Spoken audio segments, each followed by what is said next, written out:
here in Fort Collins, where the Colorado State Rams wrap up a 3-game homestand, playing host to the UTEP Miners out of Conference USA, looking for their first win of this season.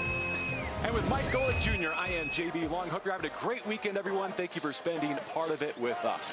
All right, Mike, what do you think as a theme for today? A step forward Saturday for both these programs. Let's start with the Miners. Forging an identity is, I think, what both these teams are going to try and do. And for the Miners and Scotty Walden in his first year on the job, not only as the head coach, but as the offensive play caller, they want this up-tempo offense to embody the energy that he's trying to bring to this program. The 0-3 start, certainly not what they wanted at the beginning, but when we talked to Coach Walden, he said the thing he's most proud of with this team is that they're still putting process over results early as they lay the foundation for this program. As for Jay Norvell and the Rams, they're a bit ahead in year 3, coming off a disappointing loss, but feeling like their goals are still very much in front of them. Yeah, for this team, it's about adding balance this season. When we talked to Coach Norvell, he really wanted to give this rushing attack a chance to supplement what we know they already have in Braden Fowler-Nicolosi, their quarterback, who threw for just under 3,500 yards last season. They can air it out with the best of them. They want to have a balanced attack, and through the first 3 weeks against the quality of competition they faced, he felt that was paramount to give his defense a chance. Of course, here in Fort Collins a week ago, it was rocking for the Rocky Mountain Showdown. Coming off that deflating defeat, how will the Rams respond? Let's go down to the field and meet the third member of our team. Here is Jared Greenberg. JB, the hype was through the roof. A record crowd, 25 NFL scouts, more alumni back in attendance than ever before. But as Colorado State head coach Jay Norvell said, his team simply did not respond against rival Colorado. This was a case of the Rams football program not ducking what was last Saturday, a disappointment. Coach Norvell told me that the rivalry with Colorado has now become ugly, saying this time it got too personal. But now, after falling to 0-6 against their 3 biggest rivals since becoming the head coach at CSU, Norvell is demanding that his team focus on what they are going to accomplish from here on out, not try to replay what happened in the past. D-lineman James Mitchell said the Rams can't get overwhelmed by the moment, and they must come back down to earth. Unlike last week, fellas, today it's just about football. And while people in the program won't say it out loud, this certainly feels like a must-win for the Rams. All right, thank you very much, Jared. Good context, good backdrop for this matchup between the Miners and the Rams. UTEP winning the coin toss, elected to defer their choice into the second half. That means that CSU will get it first. And Mike, for an offense that wants to get started, that's going to be without their best player today. Probably good for Braden Fowler-Nicolosi to put his hands on it first. Absolutely. He's a dynamic playmaker, can buy time in the pocket with his legs, take off and run. And he may need to, as this offense is going to look for a group of receivers ready to step up in the absence of their best player. Joe Bowman will kick it off. Kobe Johnson, the running back, a graduate student return man. And as the cannon fires, a touchback, and here is Fowler-Nicolosi, the redshirt sophomore from Aledo, Texas, stands 6'2". Quarterback who last year we mentioned threw for just under 3,500 yards. Live arm was preseason Mountain West first team, according to Phil Steele. And so far through the season, the turnovers that were a bit of an issue last year, popping up in some critical positions last week, being one of the most notable, trying to clean that up, take care of the football, and keep this offense on schedule. Without his best weapon, Torrey Horton with that groin injury.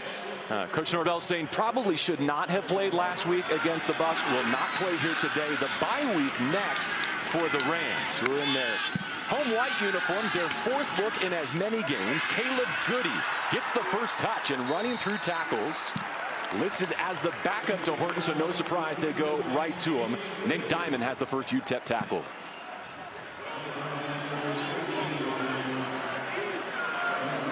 Take a look at the Colorado State offense, led by their veteran center, Jacob Gardner. Making his 49th career start today, him and Fowler-Nicolosi working together to set these protections, get this offense on track.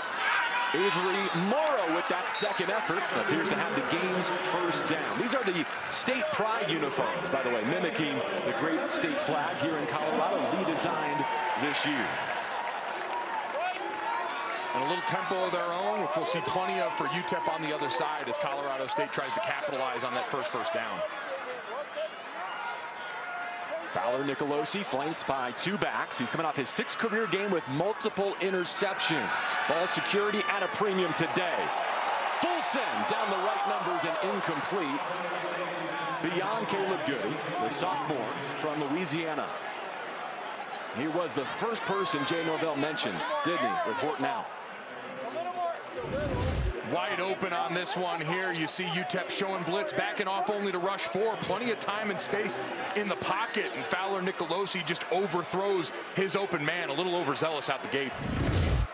Not as much time on task with these backup receivers who will look to fill the void of one of the Mountain West's bests. There's a physical run up to the 44-yard line. The redshirt freshman, Justin Marshall. Had 100 yards rushing against Texas to open the season, and he's part of the reason they want to focus more on this outside zone rushing attack. They believe he's an incredibly talented offensive weapon for them, and they want to get him plenty of touches because they believe he does have that home run threat capability. Longhorns top team in the country with one of the best run defenses, so that was quite an accomplishment to go over the century mark. 3rd down 3, and Fowler Nicolosi settling down his offense. Looking for a conversion to keep this first drive alive. Marshall on his left hip. Again, he needs 3. Bounces in the pocket, drives one to midfield, and a leaping catch made for a first down. Jamari Person, the sophomore from Nashville.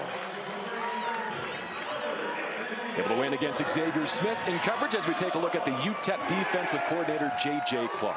And the guy you're going to want to keep an eye on all day, and the guy that Colorado State's going to want to keep an eye on, number 6, Corey Chapman, in that defensive secondary, plays that spur role, sometimes down as a backer, sometimes deep as a safety, and a threat wherever he is to get his hands on the football. Sun-drenched Saturday here in Fort Collins. From midfield, a new set of downs. Out to the left hash marks. On the throwback. He's got it.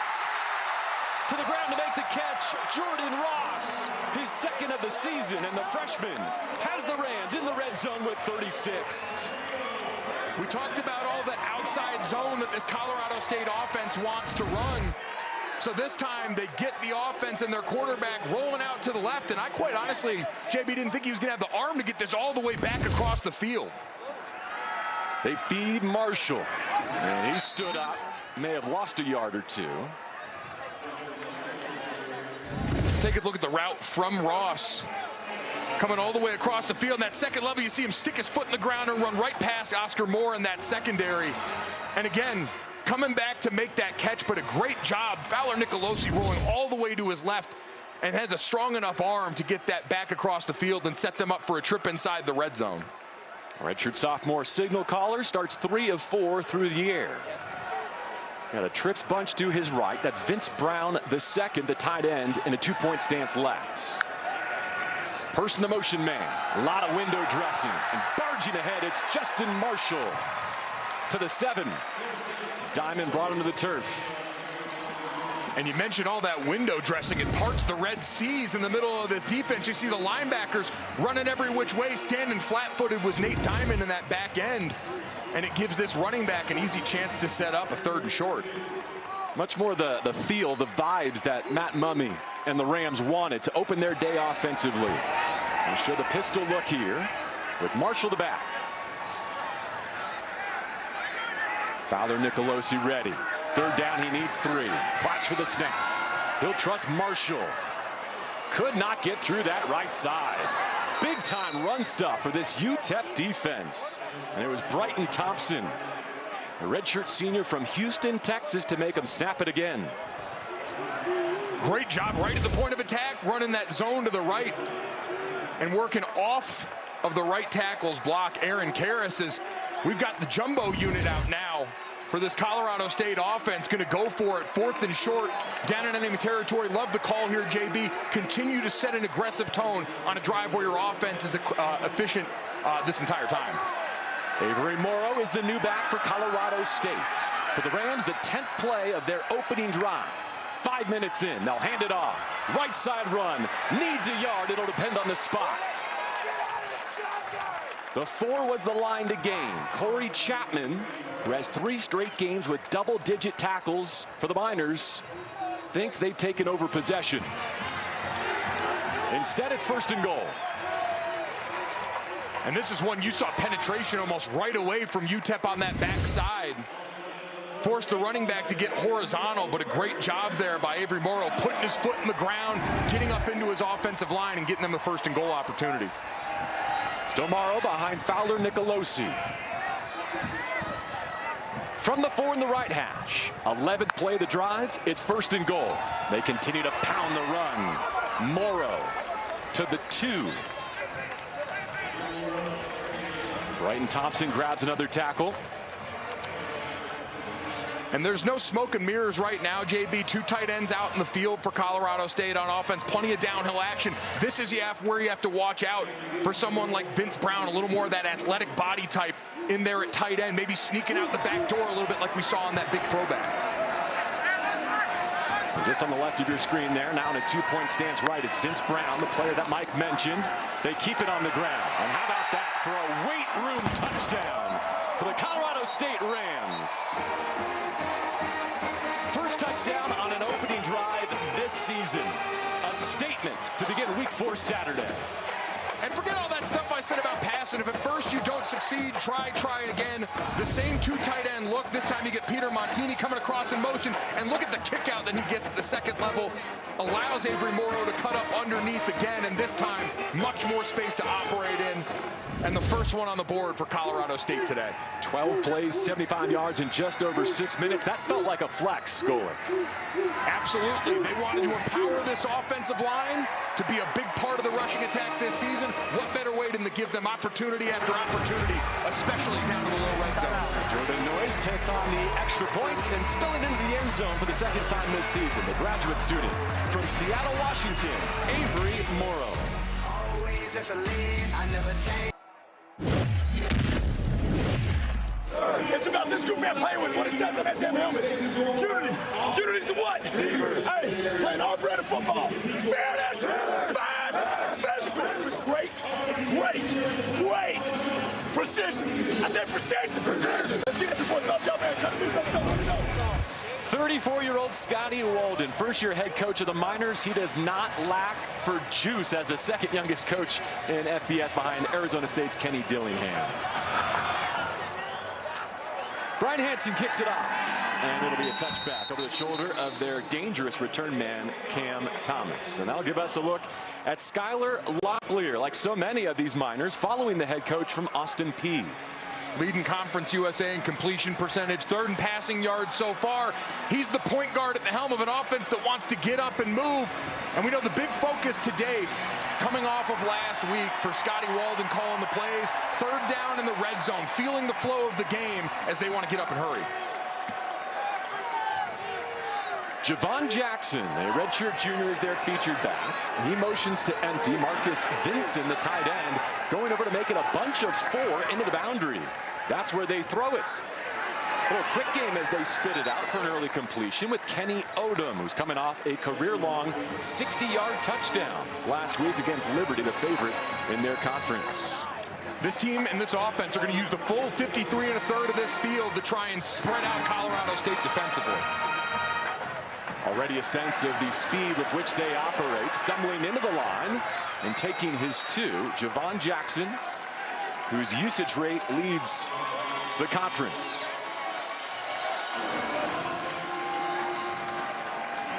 Now, before 3rd down, let's take a look at the rest of the Miners on offense. Cam Thomas, they call him the Miner back around here. They brand these positions because Cam Thomas is the guy that this offense needs to be a versatile piece so they can get up and go fast. Great at receiver, can go in the backfield and rush the football. He's the key to all of it. The Rams picked up a 3rd down and a 4th down on their touchdown drive. Now the Miners trying to move the chains. In trouble, heaves it away, and it's a 3 and out for this Freddie Banks defense. We talked to Freddie Banks after last week. This is a group with a lot of pride that believes they still put some good things on tape, but we know affecting the quarterback hasn't been one of them. Only 2 sacks so far on the season, and while they didn't get Skylar down there, you saw Chase Wilson showing up in the picture, making him uncomfortable in the pocket and forcing the throwaway to punt. Something the Rams have done well all season. They've forced the opponent to punt on each of the 4 opening drives so far this season. Von Brown will be the deep man, taking over for Horton in the punt return department. Adam Jacklin is the freshman punter, and a fair catch above the 30-yard line. So CSU finished their touchdown drive with 6 straight runs to grab a 7-point lead. Having a great afternoon here in the Rockies.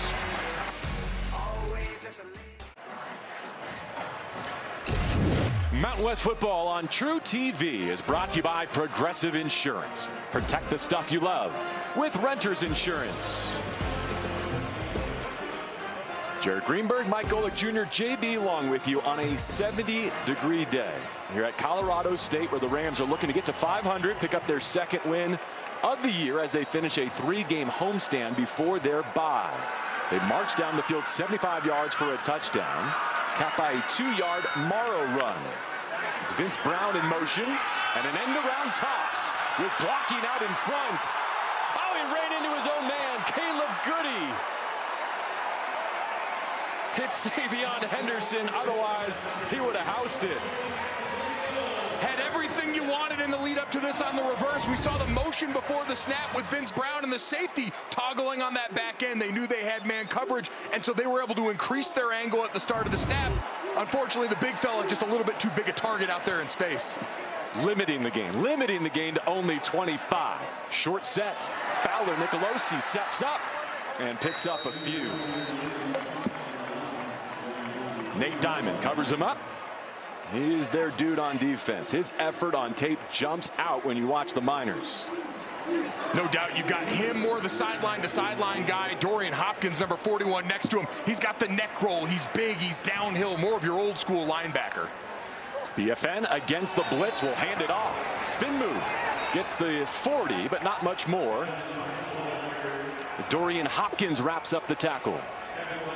As he goes off the field, now they get a chance to sub in their pass rush package with 3rd and long here. A good chance to see what this Miner defense led by J.J. Clark is going to dial up for Braden Fowler Nicolosi. Well, they've had 9 straight running plays, but here in 3rd down and 7 in plus territory, BFN flips it out. Justin Marshall slips, able to stabilize and give them a thought of going for it on 4th down. Maurice Westmoreland in on the tackle for UTEP. And the offense is staying on the field for the Rams. And the beef coming back out on the field. Great tackle by Maurice Westmoreland, one of the captains on this defense. Really versatile player. You're going to see him line up at end. You'll see him line up at linebacker. They want to give him a chance. 7.5 sacks last season to lead the Miners to affect this game in a lot of different positions. A short 4th down conversion in the red zone was the key to getting the opening touchdown. The Rams looking for more here on 4th and 3. With Winfield, the motion receiver, looking that way and spinning it on the out. He dropped it. Armani Winfield the target. UTEP holds on defense and takes over on downs. Had everything you wanted right there. The pre-snap motion let him know he had man coverage coming from inside out. So if he leads him well enough, which he did, you got an easy pitch and catch for the 1st down. Just a bad drop. As we talked about, this offense trying to overcome the loss of their best player in those critical moments. Torrey Horton's the guy that they've been able to look towards. And so now it's not just, hey, 1st and 10, 2nd and 10 when you've got plenty of time and opportunity, but when your heart starts to beat a little faster, the guy that's been your 2-time All-Mountain West receiver not there affects those moments. I go back to the end-around toss. Like, that needs to be a touchdown, right? 100%. For the Rams to be where they want to be. Javon Jackson motions out of the backfield, and they hit the crosser. Cam Thomas. Okay, you described him as a Miner back. Remind us what that means in the context of this offense. Yeah, so when you want to go fast in this hurry-up, you need guys that can do a lot of different things. So they can line him up in the backfield. They can line him up at wide receiver and use that so they don't have to substitute personnel and give the defense a chance to match and slow things down. Skyler Locklear at the switch at quarterback. Steps up and deals. Tried to sit his receiver down, and it's busted up. No penalty markers down, clean coverage. Cam Thomas again the target. Looked like Aiden Hector running with him down the sideline, and pretty physical at the top of that. That's what you always want to keep an eye on early. What are the refs going to allow you to do in terms of that physicality matched up 1-on-1 outside? You see him with his back turned there, turning around to make a play on the ball. Always the key. If the officials see the defensive back looking back, trying to go for the ball where he's got every right to pursue it like the quarterback, makes them think long and hard about pulling that flag out of their pocket. Rams already over 100 yards of offense. They've got 5 1st downs. Miners still looking for their first of week 4. Maybe a design QB run here to go get it. And they've moved the chains at midfield.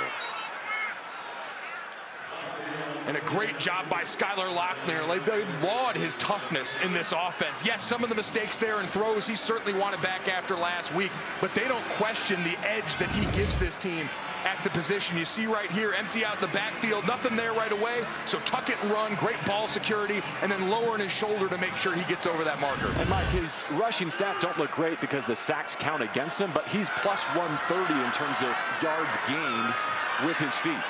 Good example of it there. Chasing a touchdown, second possession. Too hot to handle for Trey Goodman.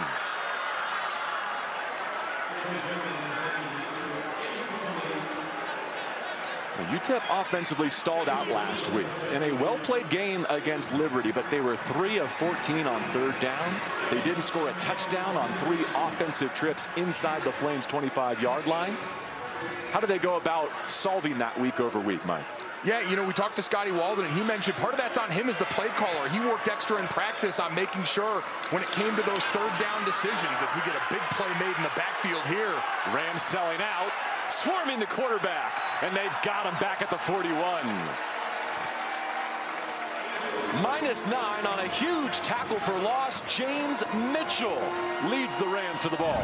And part of it, what they wanted to do was simplify the equation. This team runs a lot of guard, tackle, pulling, counter. And that time in the backfield, the defense blitzes the mesh point. They go right at that quarterback and running back meetup where he's going to decide, am I going to read it and pull it, or am I going to hand it off?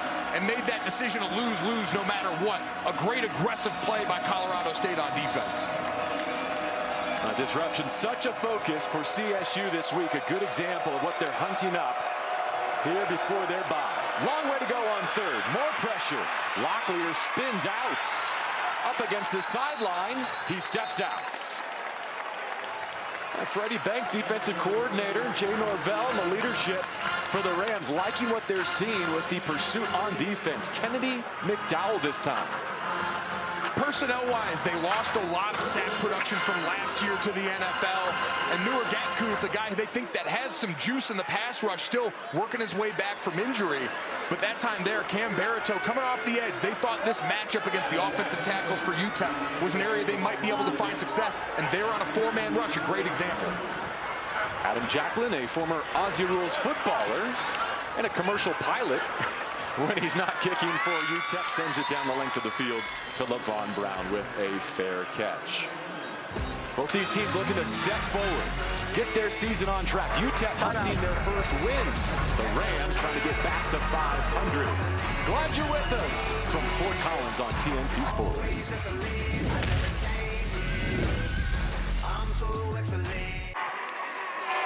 Back here at Colorado State, and they have who many believe is the premier wide receiver in this conference. Torrey Horton not playing today, as JB and Golick referenced, due to a groin strain. Probably should not have played last week in that rivalry game against Colorado.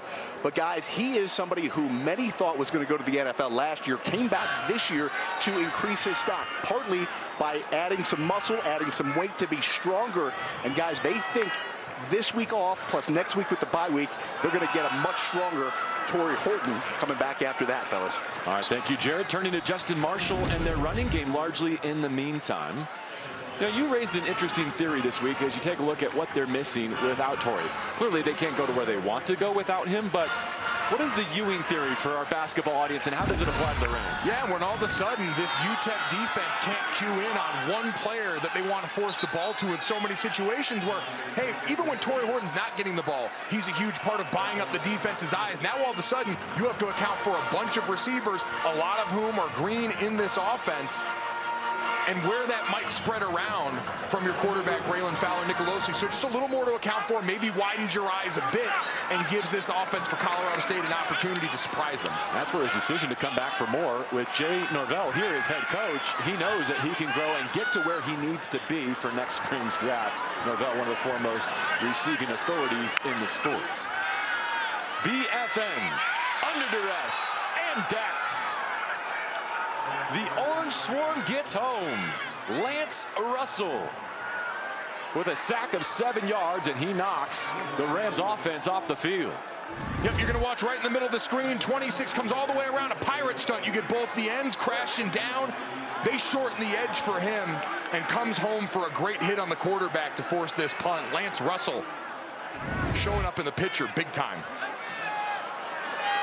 So we see Colorado State punter Patty Turner, twice a captain, a graduate student for the first time. A dangerous return man, Cam Thomas, deep to receive for the Miners. Ooh, a low lefty punt. Hit a Miner there, and they dive on it at the 45-yard line. Not at all what Turner drew up, and the Miners avoid disaster. Yeah, really heads-up play by the Miners here. Xavier Smith covers it, Mike. Their starting safety, as you see this low-line drive come out and actually catches the back of one of the Miners who's got himself turned around. Xavier Smith, the one that jumps on it there, just a miss hit right from the start. And you see it hit off the back, and right there, Xavier Smith sees it, comes over and dives on it before you get any funny business on that. A great play on special teams. And we know around here in Miner country, they call that we-fence. That's not special teams. That's the only phase of the game where the offense and defense have to work together. One of the many phrases that Scotty Walden's made commonplace around UTEP. Set up with their best starting field position of the day. Rams coming after him. They heat up the pocket and knock Skylar Locklear to the turf on the incompletion. Waka Longi's been busy in the backfield with his pass rush. And Scotty Walden certainly well known for all the terms and phrase, the orange swarm defense, the blue blaze offense, we-fence, code blue, all these things to get these guys bought into the identity they're trying to establish with this program. Javon Jackson spun around, trying to work all the way back against the grain and runs out of room up against that left sideline. It will be third down. Isaiah Asisima, defensive back from Houston, Texas, patrolling that side of the field. And against a tempo offense, you've got to win on early downs so that now you get them subbing personnel out there. When the offense subs players out, the defense is allowed to match on their side, and so you can slow the game down, let your defense get a better look at the offensive picture, and go out and try and execute with an all-up look here. Yeah, CSU's only surrendered one first down on defense to this point in the final seconds of the first frame. Showing blitz. They fall out of it. Here's the screen. Kenny Odom stacked up at the 40. It's about 6 yards shy of the line to gain. Jack Howell, captain, hit him. Fired up after that play. Jack Howell, two-time All-Mountain West Conference performers, led the team in tackles each of the last 2 years. And after a little show and go there, what a great response off sudden change by Colorado State's defense. Yeah, the Rams are the first team to hold UTEP scoreless in a first quarter this season.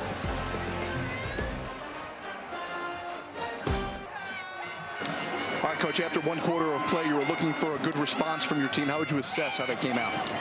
You know, I think we came out strong. I just think we just missed a couple of blocks of this last two series on offense. We need to sustain drives. That's really important today. Defense is playing really well. We just got to continue that. Without Horton, you got other guys that need to get involved. How is your quarterback doing? Good. I think that we're getting some guys involved. We're spreading the ball around to different players. And we got some good young players that are stepping up. All right, Coach, good luck. Thank you. Fellas. As we got the punt team out here right now for UTEP, I think he's been right about this offense, trying to find answers. And this upcoming drive going to be a big opportunity after you get through those scripted plays. Well, they'll have a long field in front of them, and that's a gem by Adam Jacklin to put it down at the 1. And so now working out of the shadow of your end zone, an even bigger challenge for an offense that's been looking to solidify its identity. That opening drive, you had everything on the table, but as we mentioned, you usually script those first 10 to 15 plays. You've got time all week to go over that. Now that you get into the normal flow of the game, what does your offense go and hang its hat on in these critical moments? That offensive line that you empowered, remember, 6 runs to finish off that opening touchdown drive, has a chance to make a statement and dig them out of their own end zone to give their quarterback some breathing room. Kenny Odom, a receiver, downed it right at the 1-yard line. Game control definitely in Colorado State's favor through one frame. They had more than 10 minutes of possession. But out of the pistol, this snap into their end zone for BFN. Barging through that right side with some breathing room. They go to their hammer. Justin Marshall had a 42-yard run against Northern Colorado, the longest of his career. He's slow to get up. Thankfully, just because he lost a cleat. Crisis averted there. Takes a village sometimes to get those things back on when they're tied that tight.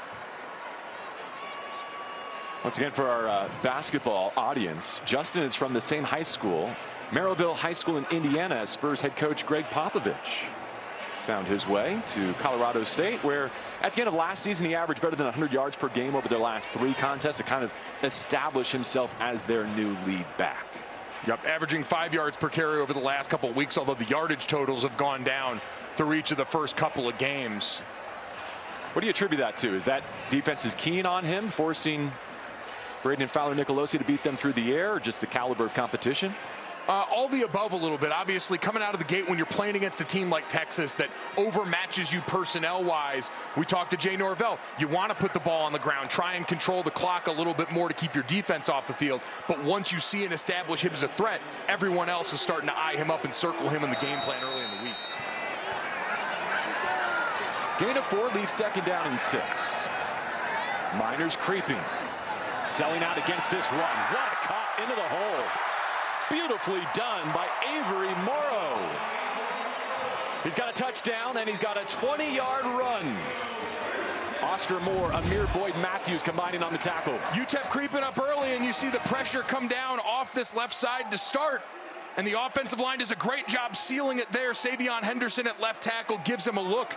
And then Avery Morrow able to ride that wave right off his backside and go up for a huge gain to get them out of the shadow of their own end zone, like we said. Yeah, the point of attack there. Alex Foster, the normal left guard, unable to go today. Tanner Morley starting in his stead. Leaning on their running game. Ahead for another yard. Morrow in the arms of Dorian Hopkins, who's top 10 in the nation in tackles for this UTEP defense. A transfer after 5 seasons at Tulsa.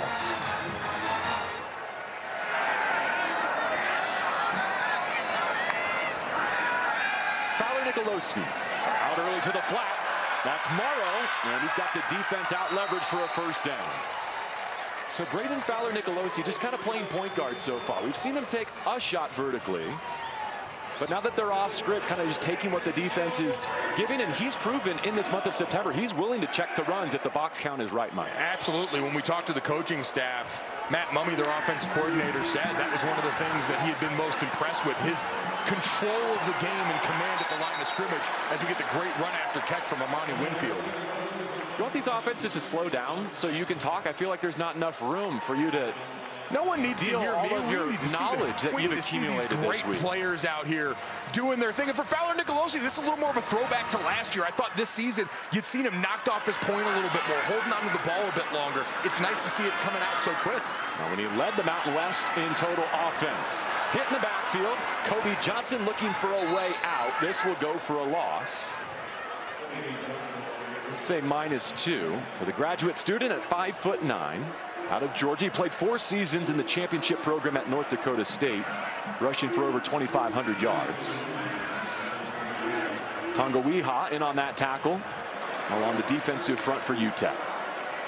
This UTEP defense getting really aggressive. A lot of blitzes on this drive, mixing in a screen to keep them honest. Could be on the menu here soon. Caleb Goody in short motion there. They put it in his hands. He's going to cross the field, get a block from his quarterback. Not how they drew it up, but they're into UTEP territory behind Fowler-Nicolosi's lead block. Dorian Hopkins gets another tackle. That's making chicken salad out of chicken you-know-what right there. The jailbreak screen to the other side, and he works his way all the way back across. And how about your quarterback? Sticking his nose in there might be overselling it a little bit, but that's what I want. We don't need our starting quarterback going out there and risking injury. Just get in the way, and that's all he did there. Flanked by 2 backs here, Morrow and Marshall. Third down, they need 6. Fading away from pressure. Heaves it from his heels. That's complete to Dane Olson. He's short. It'll be 4th down. Second reception of the season for the San Diego native. And we see the jumbo package coming on the field again, as they don't even take time to think about it. This is go territory for them. This is the right call, 4th and short. Your offensive line and rushing attack have been working well on this drive.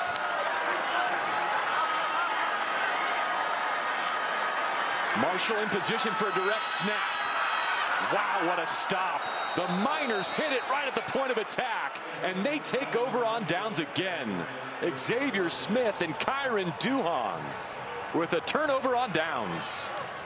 Scotty Walden fired up on the sideline. His defense bowing up big time here. The east-west run met in the gap by who else? Xavier Smith from that secondary. And how about the head coach getting up for a little celebration? The Miners take over on offense when we come back. Tear down the empire from the inside out. Academy Award nominee Colin Farrell is the Penguin in the new HBO original limited series, now streaming with new episodes Sundays at 9 p.m. Eastern only on Max. Back at Campus Stadium in Fort Collins. We started at 70 degrees, some cloud cover now after another stop on fourth down for this UTEP defense. Skylar Locklear. Oh, they're coming after him. How'd he dodge the rush? Feel like he deserves an award for getting second down and 10. Chase Wilson, the captain, all over him. There is no foul for intentional grounding. There were multiple receivers in the area. Second down. They were in the area. That ball was about a country mile over their heads, but watch this again. Chase Wilson, the free runner. Sir, may I have this dance from Skylar Locklear, who just lives to survive to the next down. Douglas Mercer leading his Conference USA crew. So you're saying the question was whether the football was in the area of those several receivers. QB draw, and this time the Rams sniff it out. Kenyon Eggers, redshirt freshman from Inglewood, California. Great defense against the draw is the game you're going to see on the right side. The D tackle goes upfield. The defensive end comes back off of him, and the offensive line needs to protect inside out when you've got draw. But just a great job executing on that stunt to give them a chance to rush the passer now as they sub personnel on defense. There's still only one first down in this game for the Miners offense. As the wind kicks up a bit, swirling on third down and 9. Play clock short.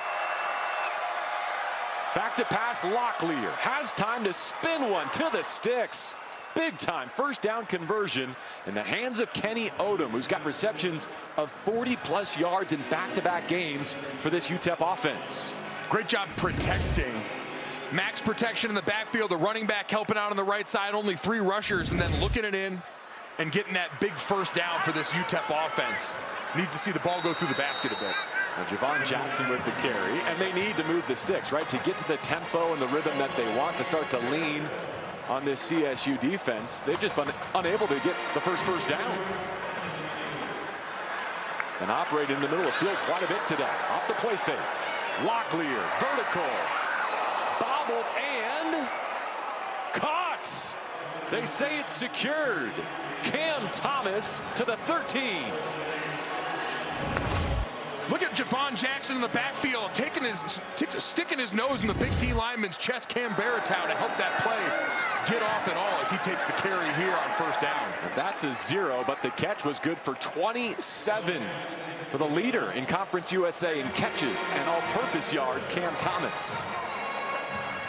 And now this is where we're going to be interested to see Scotty Walden down here in the red zone, an area of emphasis for him as a coach. He said usually in practice you script all the plays. He said on Friday for this team he didn't script any of the third down or red zone plays. He wanted the reps of going, feeling the game flow, and making the right call as he saw it in real time. Thomas is the motion man. Second down in the full 10. All sorts of time for Locklear. Intercepted. Picked off at the 10.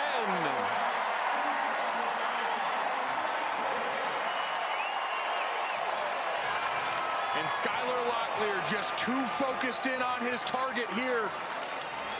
Very familiar for Matt Mumming on the other side. It's an air raid staple. They run mesh. Timeout.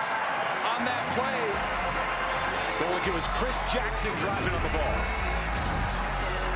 See him coming across, trying to force it in there, but never sees Henry Blackburn coming down from that secondary. A big-time play by this Colorado State defense to bail it out and get their offense another crack. Boulder native, two-time captain, and all-Mountain West honorable mention, defensive back Henry Blackburn with his 5th career interception. Turned into a defensive struggle here between UTEP and Colorado State. New drive begins from inside their 15-yard line. It's been a run-heavy offensive game plan. Justin Marshall twisted down, and we go down to the field. Here is Jerry Greenberg. Well, I've got myself here a very special guest, a Colorado sports legend, a two-time Super Bowl champion, a Super Bowl MVP, but now maybe the greatest title of his career. Terrell Davis is a Ram-bassador. What is that? I like how you say that, the greatest title of my career. And Hall of Fame, too. I mean, that's a good one. I know, to put it in perspective there. The Ram-bassador is one that really helps to raise the visibility of the university. You know, by multiple ways, you know, obviously working with the student athletes, working with some of the donors and the boosters, working with the faculty and staff, and just being here to kind of shine a light on this institution. It's been fun. I've been doing this for about 3 weeks now. It came about really in the makings about a year. You know, President Parsons and I, we had a conversation over a year ago, and we talked about this role, and the more she talked about it, and the more she explained to me her vision for CSU, the more intriguing it became. And it was like, you know, it's a no-brainer. It gives me a chance to work with a lot of student athletes, to be able to influence an institution and its athletics department. So to me, it was a no-brainer. I'm enjoying doing it now. I can't wait to see where we are and how we take this thing to the next level. Obviously, a lot of Bronco fans are Ram fans as well. And you got the news. By the way, UTEP picks up the interception here. We'll get to not good. We'll get JB to tell you about the interception. Yeah, back-to-back picks as this defensive struggle continues. Flag down late as well on this play, but just a great pressure by UTEP on defense. They bluff everyone out and then actually end up only rushing 4. Who else other than Corey Chapman coming off that left side and forcing Fowler and Nkosi off. The ruling on the field is an interception. First down, UTEP. So they pick up the flag, no foul, and A.J. Odoms comes away with the takeaway. The senior from Houston with his first of the season and second career.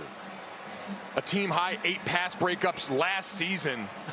And we've got the turnover shovel down on the sideline. We saw already Coach Walden run out with the pickaxe before. He's got the hat on. He's got the shovel down there. There is no shortage. If you need yard work done, this UTEP squad's got you covered. All right, back to the Ram-bassador and our Jared Greenberg. Yeah, he doesn't like the turnover shovel. Terrell Davis is an offensive guy. The Ram-bassador here. The news comes out a couple of weeks ago that Colorado State's making the move to the Pac-12. Where is your level of excitement with that news? It's through the roof right now. And this is kind of Amy's vision when we spoke, was that she wanted, you know, CSU to really take control of its own future. And this is a step in that direction. Joining a storied conference like the Pac-12. Obviously, there's 3 other Mountain West teams that are joining us: San Diego State, Fresno State, Boise State, and then us.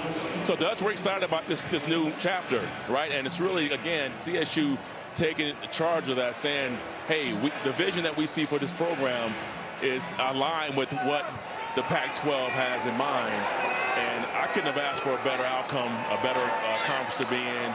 We're looking forward to the challenge, looking forward to the next step in the next, 2026. All right, I know you're waving your Ram flag now, but the last thing I want to ask you about is there's a guy in our studio in Atlanta that's paying very close attention to this because he looks up to you. He's got connections at the University of Georgia with you. He's got Denver Bronco connections. Okay. We've got Champ Bailey in the studio. Can you give us some insight? Give us some intel on our colleague Champ Bailey. The inside. What's up, Champ? I don't know if he's there, if he's listening. He's listening. Okay, but listen. So Champ Bailey, I think people have to realize his name is starting to come back up, right? Because what Travis Colorado Hunter is State doing. goes their first time out of the half. But Champ was that guy. People forgot that Champ was that offensive and defensive guy that he can play both positions as well as anybody, and could have been drafted in the first round at both positions. Champ was the mold for that. I love Champ. Played with his brother and know his family well. So wish my man success. I know he's in the studio. I was in the studio for a while. Yeah, you were pretty good at it. I was decent. But now I'm out of the studio. I'm on the field. I'm here as the Ram-bassador. Ram-bassador, former Bulldog, Bronco great. None of this Notre Dame stuff that Golik's trying to spew up there. We got to, you know, cleanse ourselves of that. Terrell Davis. I don't know if we can talk right now. What happened 2 weeks ago? I think. What happened? I'm confused. Well, you know what happened a couple of weeks ago. You know what happened. They took that L. Listen, the Bulldogs got a pretty big scare the other day, too. So we'll leave that out. We like, you know, the Bulldogs, they just want to keep it close every once in a while to make it interesting, I guess. Terrell Davis, the Rambassador, the Hall of Famer, thank you so much for joining us, and best of luck in your new title. Appreciate it. Thank you very much. JB, Golik. Good stuff, Jared Golik. You didn't deserve that, though. You're minding your own business here. Watching this 3rd down and 9 attempt from Skylar Locklear. Oh, what a hit from the safety. Henry Blackburn just had a pick, this time with some lumber, as Jaden Smith is shaken up on the goal line. Coming over from the middle of the field there, and we'll take a look. He's holding the back of his neck, but I don't think there was anything that would be in the range of targeting on this play. He's going up for the football, and yeah, just unfortunately caught him at the wrong angle there. Neck snapped back a little bit, but no shot to the head or neck of a defenseless player in that area, so nothing to worry about with targeting as the Miners line up for a field goal. At 45, maybe as much as 46 for Buzz Flabiano. It would be a season long, and he crushed it with the right foot at altitude. That's got plenty, and the Miners are on the board. An interception leading to a field goal here with 6:12 to go before the half. So for Colorado State, sudden change, you hold them to a field goal after once again, and this was the story last week, 3 turnovers alone in the 3rd quarter for Colorado State that put their defense in a compromised position, gave them a short field, and a great response by Freddie Banks' unit on that other side just to keep this 3 on the board and maintain this Colorado State lead. Both quarterbacks putting the ball in harm's way in this one, staring down some receivers in the case of Skylar Locklear, and on the other side for Fowler Nicolosi, just making a bad decision under pressure. But again, a great blitz design by J.J. Clark and that defense. We hear simulated pressures all the time at the next level. You show a bunch of guys up at the line of scrimmage, the quarterback and the offensive line have to declare, and then you drop guys out and all of a sudden bring someone from an area they weren't prepared for. In that case, it was Corey Chapman, and you get a free rusher in the quarterback's face, forcing him to make a bad decision. For Braden Fowler Nicolosi, that's what he's got to calm down. When the fire starts to rise around him, he's got to live to punt in situations backed up like that. Joe Bowman to boot it away. Kobe Johnson will bring it out from his end zone. Leaping up to the 20-yard line, and after a 4-turnover performance last week for this CSU offense, we'll see how they respond to that pick leading to a field goal. The MLB postseason is almost here, and TBS has you covered this October. Watch all the big hits, clutch plays, and more beginning October 5th on TBS. The baseball, I know we're both out in Los Angeles, a front row seat to the Shohei Ohtani show. Oh my goodness, what a night. What a year. I'd say one of the greatest seasons I've ever seen in my baseball watching lifetime. A guy who, quite honestly, if you'd put him out on a football field, the kind of athlete he is, he'd have had a bright future in whatever he chose. See how the Rams respond. There's 6 minutes and change. A couple of timeouts left in this opening half. They've been steady with their running game. Avery Morrow has a 20-yard run. He's also got a short touchdown. Maurice Westmoreland drags him down here, but that's a good drive starter. 7 yards. Yeah, I like this throttle down from Jay Norvell in this offense. Getting back out, 2 tight ends out here. Getting back to your outside zone, letting your offensive line help calm down your quarterback after an interception. Again, they're down their best receiver. They're without their starting left guard. Some of the circumstances under which Braden Fowler Nicolosi is operating today. Just stay stubborn with it. Look at this. All gas, no brakes. Touchdown Rams. Avery Morrow takes it the distance. 73 to the house.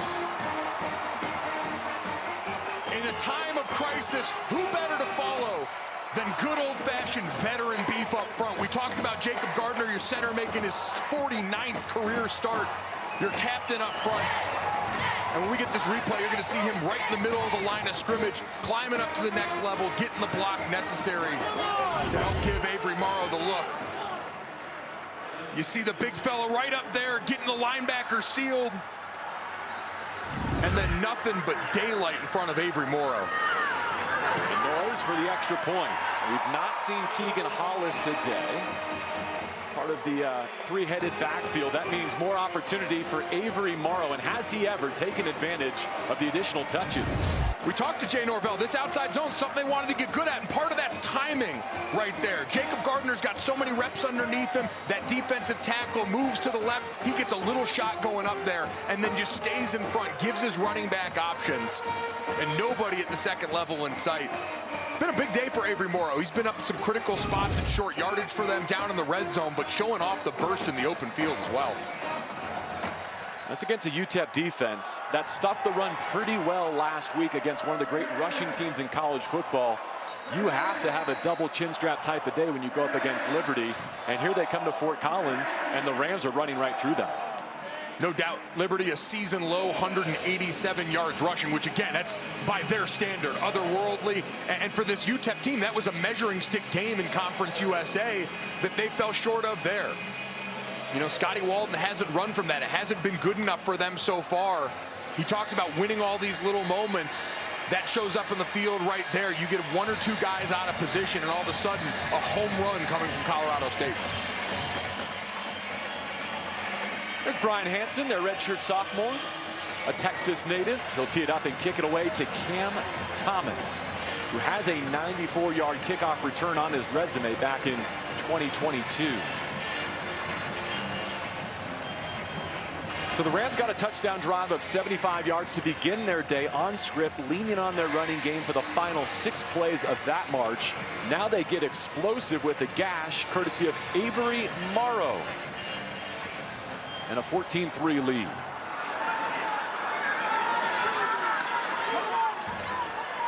Cam Thomas could not slip it to the outside, and he's gang tackled at the 16. A nice job on teams by Colorado State. We had a chance to talk to UTEP head coach Scotty Walden about building culture here, and he referenced their pyramid, and it starts at the bottom. Chase the Lion, Code Blue, the 4-way test, the brand, Miners Creed, all the way up to their program goals. But he really talks so much about trying to instill those values. The wins haven't been there yet, and JB, I've been a part of a coaching change before.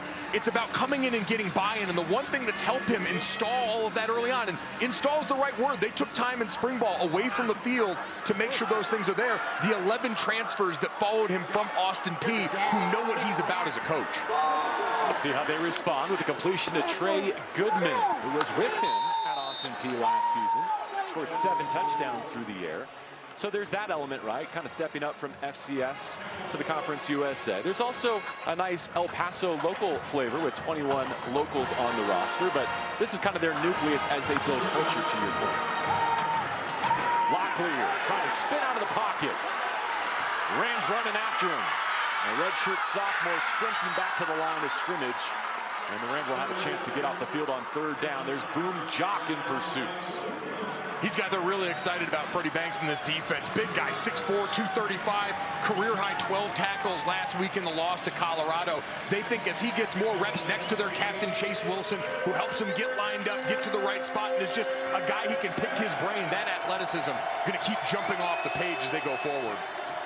Another 3rd down and medium to long where the Miners substitute. And so with the play clock dwindling, look at all of the new bodies on the field for the Rams. They're more than happy to drag this game down into the mud. Only 3 to snap it for Locklear. Rams coming after him. And they get there. A sack on 3rd down. And the pressure they've desperately been looking for in this opening month of the season. Wanda Longi's been a force. He has been. It's been a jailbreak on most snaps offensively for UTEP in that backfield. And you mentioned that bit of gamesmanship there from Colorado State. We've got 5 up here now. You get the twist in the middle of that line with who else? Boom Jock as the point of the spear right there. Getting the center to commit to that left side, allowing space for Cam Baratow to come around on that twist for a free hit. But backs up against the play clock. You've got to make those decisions under a split second for UTEP. Jacklin hits the punts. Levon Brown steps up. He didn't make the first man miss, but could not get away from the second. Still tremendous starting field position for Colorado State, looking to add to a 14-3 advantage.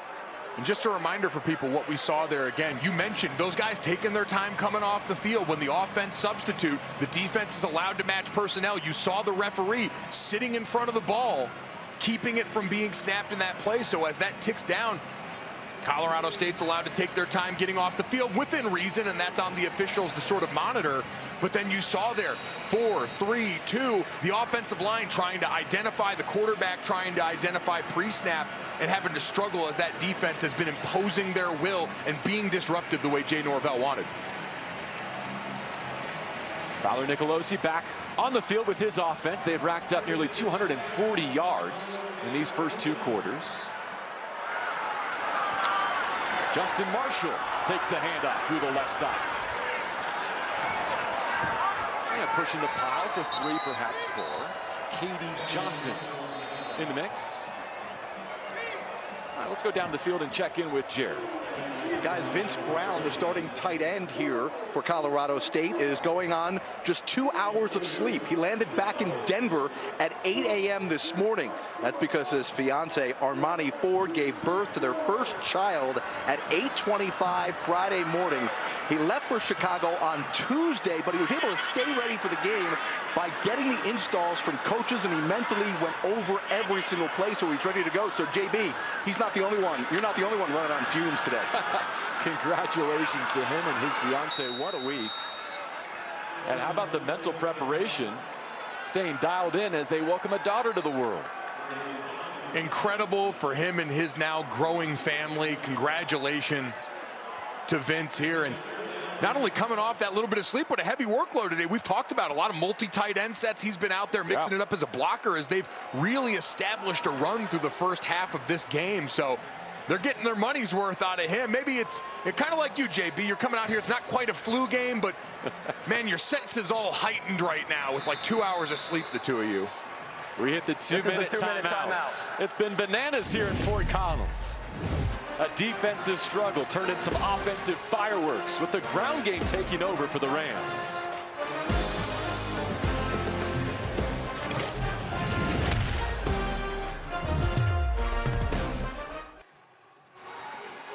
Coming up, it's a TNT Sports College Football Halftime presented by the BR app with Adam Lefkoe, Champ Bailey, Victor Cruz, and Takeo Spikes. Getting dolled up and ready. Respond to the Rambassador. Terrell Davis had something to say to Champ Bailey, didn't he? Yeah, I mean, he was nice to Champ Bailey. I don't know what I ever did to Terrell Davis to deserve him and Jared throwing Notre Dame under the bus. It was uncalled for by the Hall of Famer. Hope Champ has my back. A little bit of weather settling in the Rocky Mountains. We started under brilliant sunshine. Here we are on 3rd down and 5 with some cloud cover against the blitz. Bobbled. Incomplete. Fowler Nicolosi put it on Armani Winfield's number. Could not move the chains. And here comes the kicking team. And we saw this on an early 3rd down. They got exactly what they want. Man coverage working, this time outside in. And he couldn't hand it off to him much better than that. Armani Winfield just not able to look it in as that ball hits him right between the numbers, right between the hands, and forces a punt for this offense. Listen, Braden Fowler Nicolosi's had a tough day in a couple of instances, but he's also put the ball on the money in some 3rd downs his receivers have to help him with. Patty Turner is setting a career best pace in terms of average punt yardage. Also an ace at downing punts inside the 20. He's got another one here. 147 and 3 timeouts for UTEP. A couple of rushing touchdowns for Avery Morrow. The story in this first half, including a 73-yarder, Mike, that was Colorado State's longest play from scrimmage this season. Yeah, Avery Morrow with already 118 rushing yards in the first half. It's the first time in his career he's reached 100 by halftime. His career high, 168 yards back in 2022. In range in this second half, as we know. Part of these rushing totals and stats you always see is, hey, if you've got a lead, the game script says, take the air out of the ball, shorten the game, and continue to lean on him. And it seems like he's getting his number called today and was ready to answer. As for the Miners, 3 points, 3 first downs. Can they mount a 2-minute drill? They'll start with Jackson on the backfield. That's going nowhere. Boom Jock the key for them is keeping him fresh, right? The coaching staff learning him and where his boundaries are so that he can give them, say, 40 to 50 great snaps as opposed to extending himself out to 70. Exactly, which is common for young players, right? All of a sudden, fatigue at the end of the game catches up and maybe you're less assignment sound. They want to give him opportunities to continue to flash that athleticism like we've seen here in the first half. Miners running clock here, knowing they'll also get the ball. Begin the third quarter. Lockley at the mesh points. Does give. Up above the 20, first down yardage. Boom, Jock grabs another tackle. Wrapping up Javon Jackson. Now a little urgency. All 3 timeouts in their pockets, under 2 minutes, so the clock stops as they reset the chains on first down. Usually you get a dive like that early in there and then see if they can get a shot off that, get some chunk yardage. Drop back game. There it is. It was in the forecast, Golick.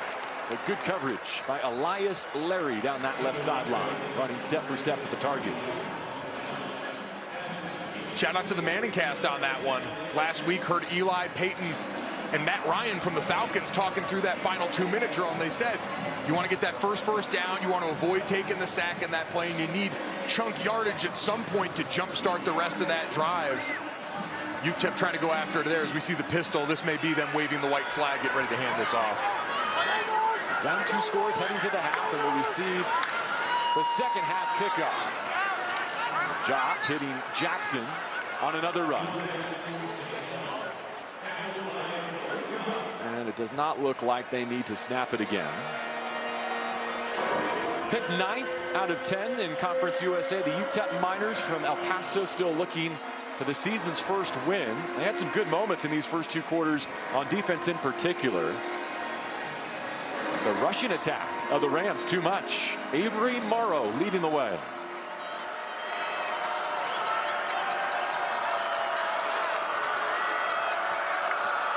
They will run another play on 3rd down and 4. QB keeper. And that'll take us to the break.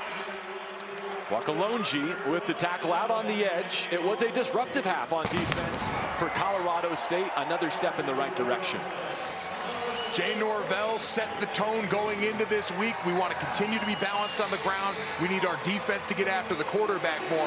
Has to be pleased with what he's seeing. The turnovers, still something they want to get rid of, but a lot to build on for Colorado State.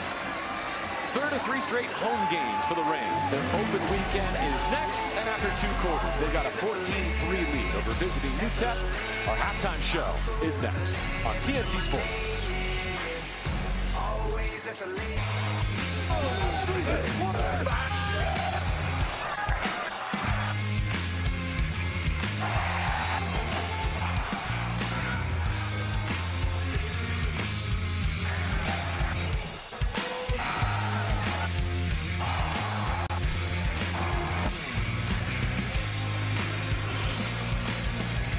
A 2-score lead at the half for the Rams, 14-3. A lot of game control here. All the statistical categories in their favor as they look to get back to 500 at 2-2. Here at Canvas Stadium, they call it the Gem of the Rockies. Mike Golick Jr., your first trip to Fort Collins.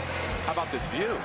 You can't beat the scenes up here. Beautiful, spacious box for us, but what an atmosphere out here. The stadium's gorgeous. The crowds that they've got out here. It's no wonder this program has been on an upward trajectory for a while now as they, get prepared for a move, but certainly a chance to try and cement this season in the Mountain West. You saw it, those halftime numbers, what they've done defensively. I think checking a box as they look to move forward into their bye with Oregon State awaiting on the other side. Disruptive was the word Jay Norvell used. It's what he wanted from his defense. Only 2 sacks from the D-line coming into this year, and they've lived in this UTEP backfield. That interception, by the way, by Henry Blackburn. This team had given up 10 touchdowns on 10 red zone trips by its opponent. That's the first time they were able to keep them out. They've really set the tone for this team today. Freddie Banks was part of that Montana State defense that reached the FCS title game before he linked up with Jay Norvell. And the fact that they're still doing it without Newer Gatkouth, their starting defensive ends, some other contributors they thought they might have in the mix. A secondary that has 3 corners that are new to the program, still learning the system. This is a growth opportunity against a UTEP offense that's really struggled to get much traction. Only 92 yards of offense so far. Let's go down to the field. Here's Jared Greenberg. Just chatted with Jay Norvell, the head coach of Colorado State. He's pretty happy with all three, offense, defense, and special teams, but he gave me the cliche. He's got to play 4 quarters. Had some missed opportunities, but as Golick said, he liked the disruptive plays from his defense, creating turnovers. He said, we got to be smart, continue to be smart, and not give away the ball on the other side.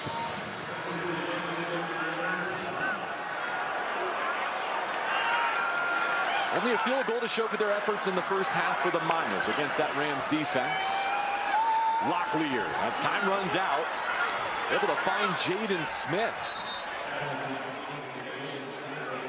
Well, looks like the Miners have actually made a change at quarterback. This is the redshirt junior from Long Beach, Caden McConnell. So a switch after 2 quarters, looking for a spark. McConnell did not play last week against Liberty. Pressure right up the middle, and that sails on him. Looking to the left boundary, Chase Wilson in with the pressure. And that's the thing, it doesn't matter who you've got under center if you've got guys cut loose in the backfield every play, but Cade McConnell played in 7 games last year, started the final 6, led UTEP in pass yards, completions, attempts, and touchdown passes in the 2023 season. They send 3 out to the wide side of the field. At the mesh point, he deals. In breaking route for a first down. Kenny Oda moves the chains. Elias Larry wraps up the tackle. Gain of 15 for a first down. And there's Locklear. Now we're in the headset. Ball's on the deck. Snap didn't look terrible. And James Mitchell in to cover it up. Coming into this up-tempo offense off the bench at halftime, though, kind of like getting dropped off on the side of the road on the highway. Things moving pretty fast, and so doesn't look that all the way in. It's not quite the same as going under center when you've got another quarterback coming in, but you've still got to get used to the machinations of the offense and using and going at the helm of this speed, something that he didn't do as much last year with this new staff in place. Ivan Escobar is the center for UTEP. Looked like he may have just thrown Cade McConnell a changeup there. 2nd down 15. Rams selling out, they knock it out, and the Miners are going backward. Yeah, you mentioned that snap from Ivan Escobar. That's the dead ball. A lot of centers going to this now where you've got your hand over the top and you give him that nice easy knuckleball back. And this time you've got the read option here. And it's one of those, in hindsight, those are tough decisions, but the give looked to have plenty of room. Nothing on the play sheet for 3rd and 23. Opening possession of the second half of the Miners. They make a switch at quarterback, and they're retreating. McConnell rolling, and that's wide of the mark. Incomplete up against the Rams sideline. Trey Goodman was the target, and so the CSU defense gets another stop. Be interested to see what this means going forward now. If this is going to be a back and forth, if they're both going to get some reps here, if there's an injury we don't know about to Skylar Locklear over on the sideline.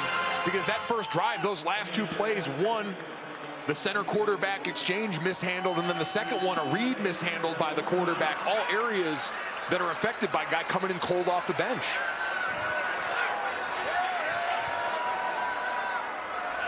Adam Jacklin to boot it away. LeVon Brown, it blocks! The Rams covered inside the 10. All 3 phases today in week 4.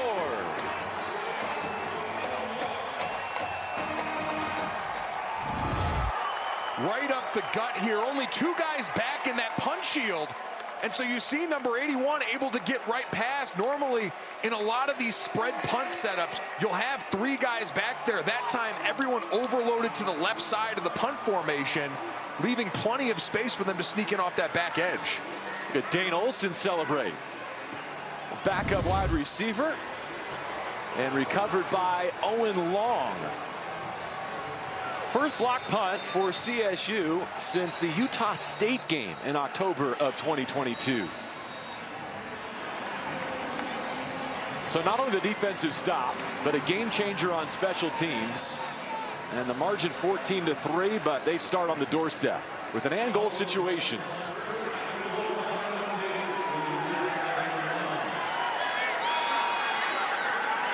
Short play clock here for Fowler Nicolosi. Sends a tight end in motion. Hands off Morrow, and he burrows inside the 5.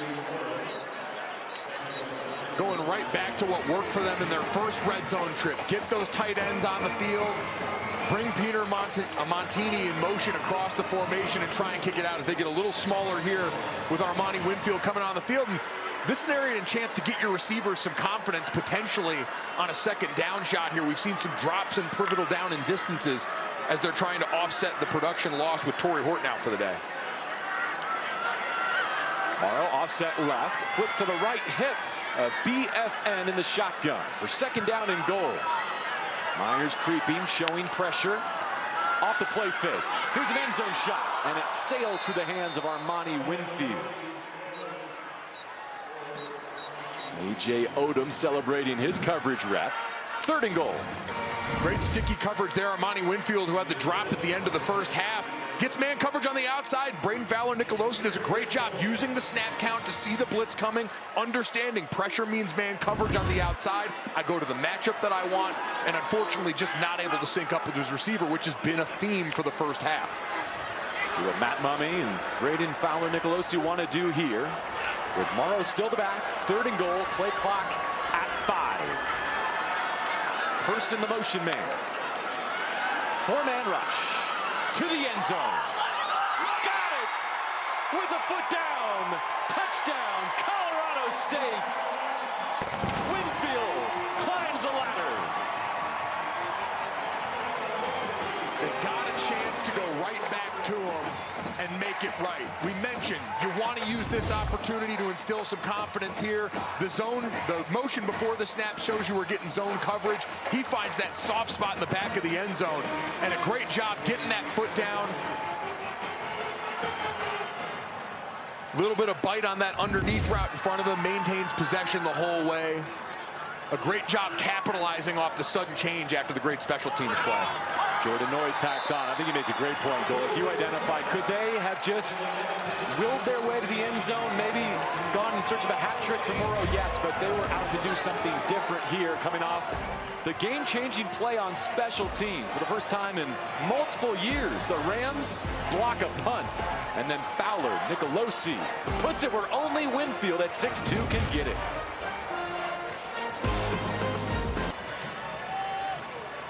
Cheer on your favorite Mountain West team with officially licensed fan gear. For the best selection of team apparel and accessories, head to shopncaasports.com. Back in the Rockies, following Armani Winfield's first career touchdown reception. It measures 5 yards. And it gives the Rams a 21-3 lead as they look to get to 2-2 on the season. To preview this next UTEP drive, let's go down to Jared Greenberg.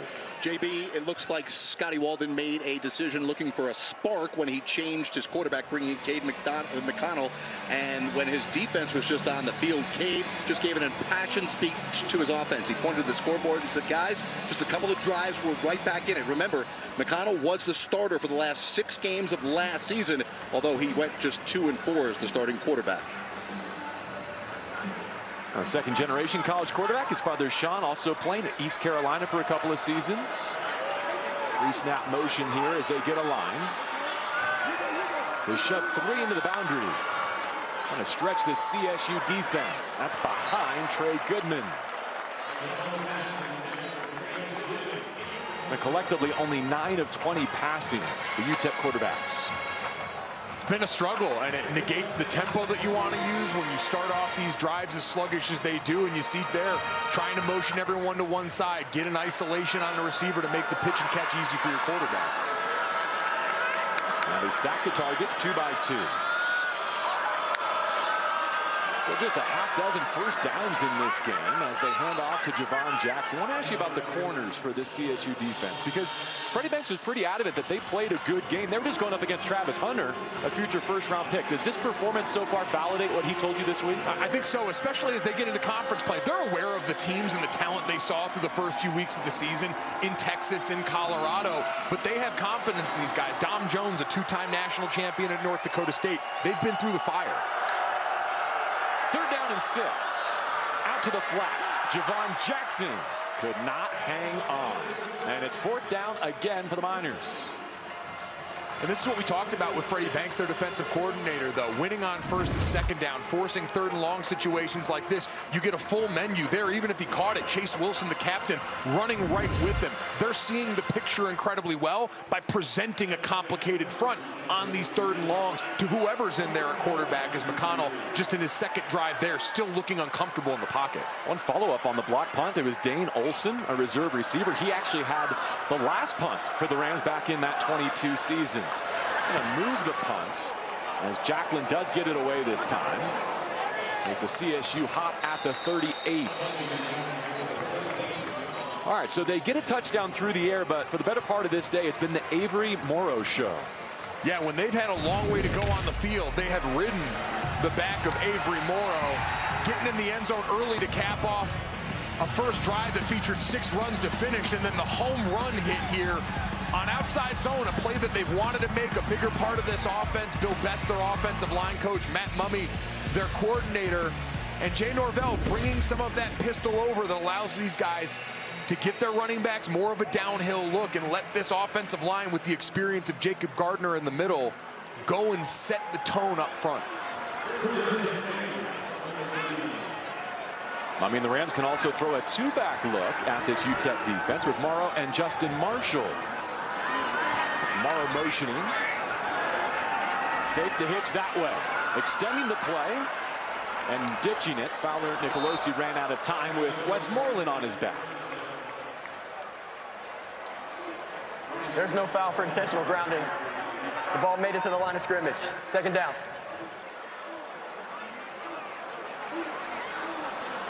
Getting just far enough out of the pocket, getting the ball past the line of scrimmage so they avoid the penalty yardage there. Key for them as well, 10 penalties, a big part of last week's poor performance against Colorado as well. I'll hold my tongue, but there's a noticeable box score statistic, Golick, that we may need to address here before too much more time passes. Oh, no. I don't even believe in it. The broadcaster jinx is not a thing.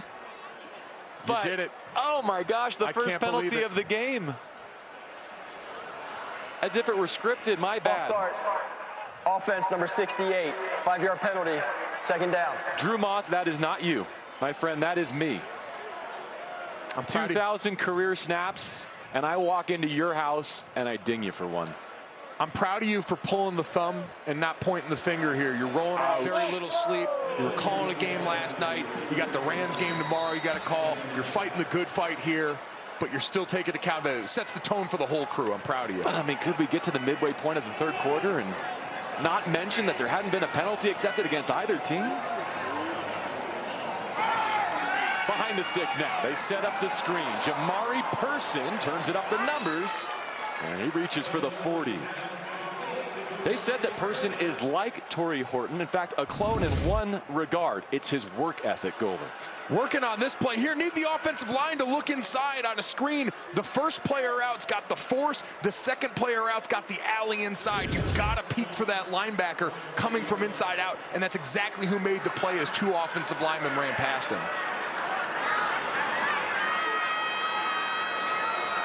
Rams just 2 of 8 on 3rd down today. Need 9 here. Basically need to get to midfield for a fresh set of downs. Late blitz from the linebacker level. It's picked up. There goes Fowler Nicolosi.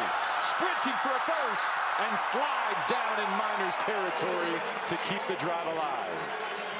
When you know you've got man coverage as a quarterback, it gives you the opportunity to run if you can break through that wave. And you see right here, 4 up at the line of scrimmage to start, but you mentioned the late ad from the 2nd level from Corey Chapman. Everybody blocked up, and a great job by Braden Fowler Nicolosi. Breaking, contain, getting out to the right, and understanding man coverage means a lot of backs turned. I can go and get the 1st down yardage with my legs. Gain of 16 to match his jersey number. Those state pride uniforms today here at CSU.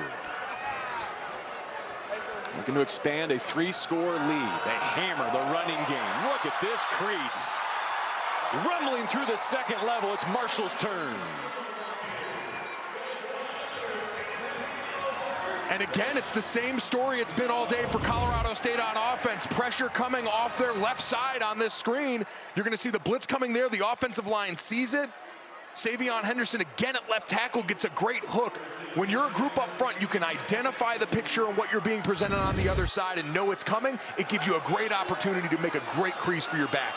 A gain of 23. It feels like this game is ready to break. Can the Rams seize it? More Marshall. Down near the 15-yard line. Now over 200 rushing yards as a team. Third time under Jay Norvell with 200+ on the turf. It's the reason I love outside zone as play. As an undersized offensive lineman, we ran outside zone a lot when I was at Notre Dame. You can account for so much of what the defense shows you when you run this play over and over again. You get the reps, you see how you work in combination, and when you get muddy looks, blitzes, you're ready for whatever they throw at you. Ahead of schedule, 2nd down 5. With a tight end in motion, this time it's stuffed. Ooh. Big hit by Dorian Hopkins. He's been a real bright spot on this defense this season. Wasn't even supposed to be a starter coming into the year. As you see him read it, get downhill in the gap, and make a sure tackle. You have to tackle like that when you're going to wear the neck roll. If you're going to honor the lineage of all the linebackers that came before you, his D coordinator, J.J. Clark, called him the most interesting man in the world. Said when he got down to El Paso, he was going to farmers markets on the weekend. He said he's a throwback guy. He talked about in his visits there as a recruit that he was listening to Tool recently. Diverse musical and eclectic tastes. What's your favorite Tool song? You got a hit single? We'll get to that after the break. I'm more of a Korn guy. 3rd down. Bouncing in the pocket. Oh, they nearly had it for a touchdown.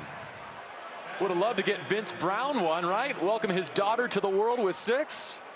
You got the sleepy new dad out there on the mesh route underneath. You get the 2 receivers running that rub in the middle of the field, as we'll see right here. Air raid staple, you get mesh across the middle. He clears that space. And you just got to put it on him right there. Maybe flatten out that route a little bit more if you're him. But would have been a nice present for the new dad. I've already seen a block punt on special teams for CSU. Now we'll see the field goal operation. Jordan Noyes, 2 of 3 this year. This from the left hash. 36 yards on the way. And he nails it. They fire the cannon for a 24-3 lead. Miners made a change at quarterback, but the defense for the Rams still shining in week 4.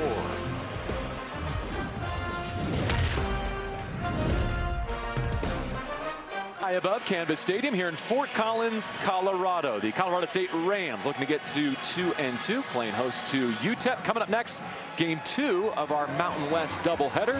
We'll go to Albuquerque, Fresno State, and New Mexico. You and I had an up-close look at the explosive Bulldogs last week in Fresno. We talked about great quarterback play coming in today. Braden Fowler-Nicolosi and the job he did last year. Mikey Keene, one of the best quarterbacks in the conference as well. A couple of great venues we've gotten to see in the Mountain West. We talked about how beautiful it is out here. Fresno was awesome, the community support there. Such a great identity in this footprint in this conference. We've seen a couple of quarterbacks for UTEP offensively. It hasn't made much of a difference the way the Rams are locked in defensively today. Yeah, you see the number right here. Caden McConnell came in after the switch and looked pretty good at a couple of early completions, but then issues bobbling the snap, issues at the mesh point in the backfield. They've got to simplify the equation. I get that you want to go fast, but you either have to keep more bodies in on these pass protection reps to try and help out your offensive line and protect your quarterback up the middle. Get the ball off on some designed rushes, maybe lessen the read option just to get his feet underneath him. UTEP only 33 total yards their last 5 possessions. Squeezing the run, the front for CSU. Once again, Corey Wren, who played a couple of seasons at TCU, a couple in Tallahassee at Florida State, is now in the game, spelling Javon Jackson. Miners trying to ratchet up the tempo. 4-man rush, they add on late. That's a completion. Trey Goodman shakes a tackler, and he's got a first down up at the 40. Gabe Kershke tossed him to the turf at the end. Go ahead, Golick. You've opened the floodgates now, JB. Penalty marker down behind the play. Penalty marker down as we take another look at it right here. Goodman, great job, strength after the catch. Someone had to make a play right now, and instead of looking around for someone else to do it, made it himself. Personal foul, face mask, offense number 74. Half the distance to the goal line. Repeat, 2nd down. 74 is Azizi Henry, a late addition to the travel roster for the Miners, getting some work on their offensive line.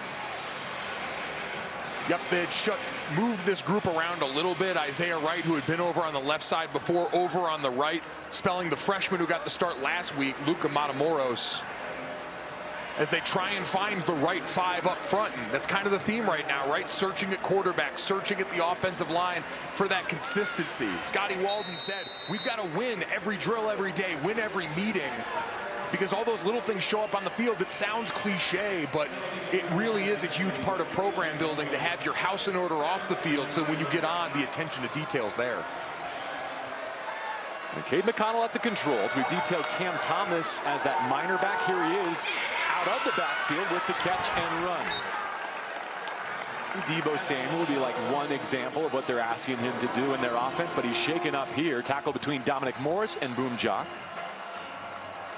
Yep, getting up slow after that last play, running into a couple of bodies. There's a lineman down for the Miners as well. Timeout for an injury. That's Otis Pitts, the right guard for them. Started 2 games last year, started all 3 so far this season, as he's struggling off the field right now with that left shoulder, looking like it's in a little bit of pain. Hope that's just stinger territory. Got a lot of those back in the day. You get hit at that wrong angle and that burning starts to go down the arm. It's not a great time, but this UTEP offense kind of in gut check mode right now. You mentioned the versatility of Cam Thomas limping off to the sideline right now as he looks he's in a lot of pain, grabbing at that right foot, right ankle. Miners in danger of falling to 0-4 here on the road. They do have a road-heavy schedule. 3rd game in 4 weeks away from El Paso, but it's really just the foundation that Scotty Walden is building here. Not that they aren't concerned about wins and losses, but they're so much more focused internally on the day-over-day improvement. #1 recruiting class in Conference USA this offseason is first there. The 3rd youngest staff. There's a bright future ahead, they hope, in El Paso. Whether it's starting in Lincoln, Nebraska, or traveling here to Fort Collins, they've tested themselves with their non-conference schedule. What a great hole shot that was. Down the left sideline to Ashton Nickelberry. And Nickelberry down on the sideline right now, taking a tough hit at the end of that play. But how about the throw from McConnell? This is what I talk about, the running back in the backfield helping out. You get a 4-man rush, and everybody holds up long enough for your quarterback to make that big play. Nearly a 30-yard gain as he spins it to the sideline, right between the corner and the crashing safety. So up near the logo on midfield. A little spark here for UTEP. Here comes the rush. They throw behind it. Good feel now for Cade McConnell. He's in this game. Amari White with the reception, his 2nd of the season. You mentioned throwing to it. They got pressure off that left side, sees the blitzer coming, throws over the top of it. More manageable down in distance. Another blitz from the Rams. Hit as he throws. And that's going to bring another penalty marker. Not sure it was an intentional underthrow, but it worked all the same for UTEP. Yeah, I don't think it was intentional either, considering he had a defender in his lap near. But the same effect on the outside. You see he's got Jalen Gardner turning and running, comes back to make a play. Easy call. Defense number 20, 15-yard penalty, automatic 1st down. That's a great job by Kenny Odom, coming back to try and make that play on the ball, force the flag out of the official's pocket. As we've seen now, that left sideline getting deep a couple of plays in a row here. They found a spark, and Cade McConnell feeling comfortable cutting that deep ball loose. The key is, can they buy him time? That play worked out, like you said, with the underthrow, but it was because he was getting pressure again in his lap. Southern California native by way of Cerritos College. Now in El Paso with the Miners. Just outside of 5 minutes to go in the 3rd. Can UTEP get its first touchdown of week 4? They hit the crosser, not much there. 4 straight completion, though, for McConnell, who has found a rhythm. And Cam Thomas is back, most importantly, for this offense. But I like it. You're staying on schedule. You get the ball out of his hands quick. So this pass rush that had come into this game struggling for Colorado State, but found life in the first half. Now all of a sudden starting to get frustrated. You're not getting home on a long drive here for the Miners. They rush him with 4. Pressure from his blind side. And that's a drop. Dominic Morris celebrating in coverage. as Cam Thomas peels himself off the turf here in Fort Collins. Great to see Cam Thomas back on the field, though. We thought lost to injury earlier in this drive. As you mentioned, a huge cog and a versatile piece that can line up in that backfield, as we see Corey Wren out there now going from the backfield to the slot on the inside of 3 at the bottom of your screen. As you saw, the Miners have outgained their previous 5 possessions here on this march. Set up the receiver screen with blockers to the 10, to the house. Kenny Odom has UTEP's first touchdown. 28 yards.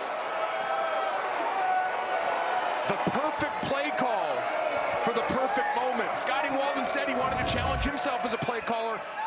5-up blitz look, the screen, plenty of offensive linemen out in front of him, and a great job by Kenny Odom staying in phase with his big guys, letting them wall off that Colorado State defense.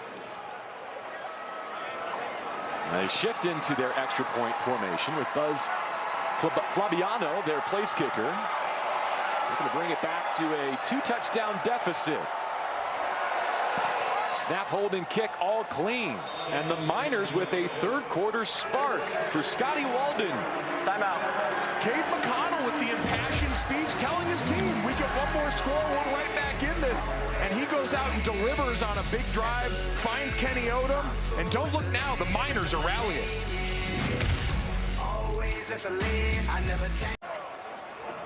Keep it going, Kenny Odom. Explosive plays the last 2 weeks, now a 28-yard touchdown. And for Cade McConnell, it's his first touchdown pass this season. It gets the Miners within 2 touchdowns here in Fort Collins. Deep in our third quarter against the Rams. Joe Bowman to boot it away. Kobe Johnson has had not much opportunity so far this afternoon. Early signal for a fair catch. He takes it on his 1. For more on the CSU quarterback, let's go back to Jared Greenberg. A real unconventional route to Colorado State for Braden Fowler-Nicolosi. He was a Southern California guy. COVID happens, and the coach that was known for throwing the football, air raid offense, decides to leave the school. So Fowler-Nicolosi transfers to a Texas high school. At that point, it was a real struggle because as a junior, he gets put on JV, which nearly ruined his entire recruiting process. CSU offensive coordinator Matt Mumme told us yesterday that he couldn't believe that he was scouting a guy based on JV film, but eventually the starter on varsity got hurt. Fowler-Nicolosi got moved up to varsity, never gave up the job, and here he is now playing at the FBS level. Colorado State calls their first time out of the half. 30 seconds. Jared, that's an amazing backstory on the quarterback, and temper's boiling over down on the CSU sideline as they have to spend a timeout here at the outset of a new drive. How about this? Yeah, Jay Norvell is incensed right now. Talking to the officials, he's lucky he didn't get another penalty. You saw some of the other Colorado State coaches trying to get in front of him there. Not sure if there was an issue with the play clock or if he's just upset with his team. That's how I read it too, and you see Mumme there, and son of Hal Mumme, the architect of this air raid, who actually has a unique connection to UTEP. He was the offensive coordinator there in the early 80s. So a lot of great offensive minds connected to that program in El Paso. We talked about Braden Fowler-Nicolosi's recruiting process. The development process here, talking to Matt Mumme, he said he actually had his quarterbacks take a personality test this year. He wanted to learn more about how to coach these guys well. He said he learned that Braden was a guy that learned better out on the field with active reps rather than in the classroom, so shortened up meetings to try and help his quarterback get information the way he's comfortable. They line up in the pistol, and they put it in the belly of Morrow. He churns up near the 29-yard line. It feels like there's such game control in the Rams' favor, but if they don't handle this drive well, suddenly UTEP is in this game. Absolutely. It's a great opportunity to see how your team's going to respond if you're Jay Norvell. And they've gone back to the well. 2 tight ends, hand the ball off. 2nd and 6 right now, well on schedule. Morrow sweeping. You mentioned that outside zone. Of course, we're here in the greater Denver area. Like the Shanahan tree has roots here. In fact, I was watching Belichick break down film and going through all the different offensive minds that have utilized it To great success. And earlier today, we, of course, had the Rambassador, Terrell Davis, with us. Knows a thing or two about that play. He can surf the wave, right? As we have a player banged up right now, Oscar Moore, the safety for UTEP. But when we're talking to Jay Norvell about implementing that play, you know, how his son Matt on the staff, outside zone, not really an air raid staple, but they said especially at the college level, because you get some of these light box looks, not everyone defending the edge as well. They wanted to take advantage with a play not often used here. 3rd and short. We've seen them use the direct snap to their advantage a few times in recent weeks. Only need one here. Was it enough for the 35? UTEP thinks not so much. It's marked short. And now a critical decision for Novell and Colorado State. What do you do here, goalie? I think you've got to punt right here. Again, short yardage. I like this time. Last time they were in a 4th and short situation. It was more of an east-west run, even with the Wildcat in there. This time, they get downhill, but credit to the middle of this UTEP defense. Sione Tongahua, one of the leaders up there, helping muck it up on the inside. Looking back, that drive disjointed from the beginning when the play clock became an issue and the Rams had to burn a timeout. See if they can win some field position. Inside the 10-yard line, Patty Turner. I mean, he's more than just a leg. They love him around here. He's a leader, the lefty. He's a leader and a guy they said can go any direction. He can roll out left and punt it back right like that. He can put it wherever he wants, draw the string inside the 20. It's not often you get a punter as one of your captains on this team, but the coaching staff said he's dialed into all the special teams. He's in all the meetings. He's constantly in his teammates' ear.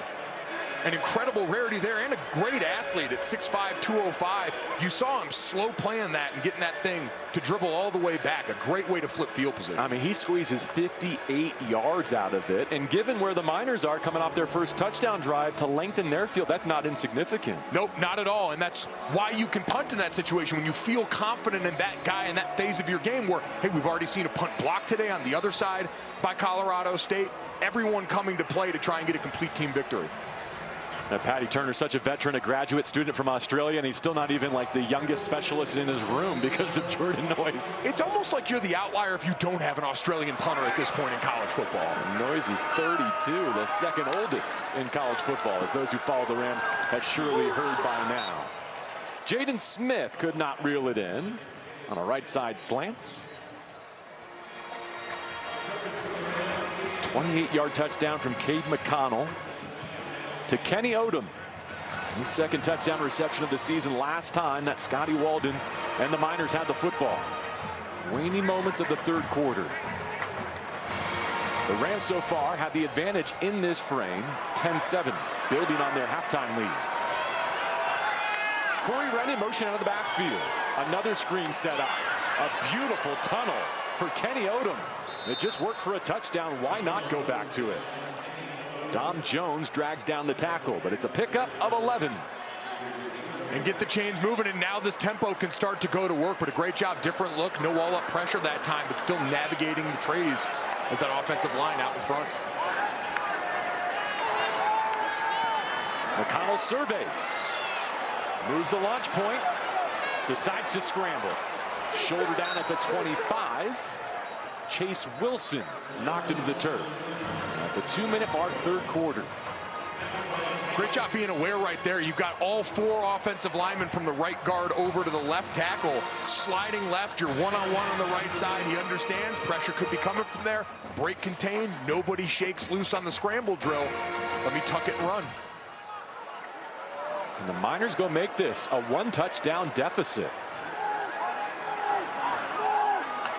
Just now 200 yards of total offense. He slings it left side, and they hit that inbreaker for another 1st down. So spreading out the Rams defensively. Mari White with the reception. He's a redshirt junior, another California product. Back to the ground game. Veering to his right. Corey Wren up near the 40-yard line, and there's a rhythm and some traction in this Miners offense all of a sudden. Well, let me tell you what, Corey Wren deserved the handoff after that last play. We didn't have time because of the tempo, but he ate the blitzing safety on that prior rep to allow his quarterback to get the pass off, rewarding your back. Kind of like a big man running the court in basketball. I want to see him get it after that great play. Set up 4-by-1 from empty. The quarterback has to wear it. This is a jump ball. Asisima nearly took it away. Matched up 1v1 with Odom. Awesome play. You seen him getting his eyes back, honestly, before the receiver did. McConnell cut that loose before Odom had turned around. But Dom Jones actually turns around, and you see his eyes all the way tracking this. Does a great job, honestly. Odom coming around and turning into the defender. We get a stoppage here with 41 seconds left in the third for an injured member of the Rams defense. Continuing the thought on Asisima, he's replacing a 2-year starter in the secondary, Chigi Anusium, who's now in the practice squad with Washington in the league, not only taking his spot on the depth chart, but also his #1 jersey number. We mentioned the secondary off-tested at the beginning part of this season.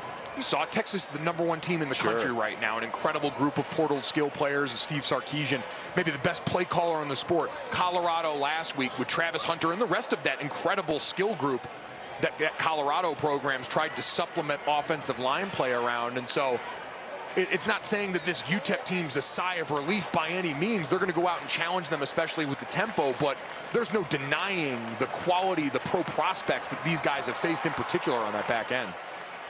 You know who can threaten you vertically? The man we saw last week in Fresno, Magdalena. In fact, he's gone vertical in back-to-back weeks for the Fresno State Bulldogs. They're in Albuquerque, and they're coming up next on TNT Sports.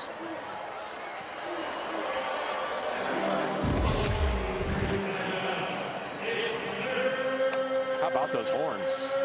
I went down, mingled a little bit pregame. I know you did too. So you pay respects down there to the live mascot. Always love seeing them represented.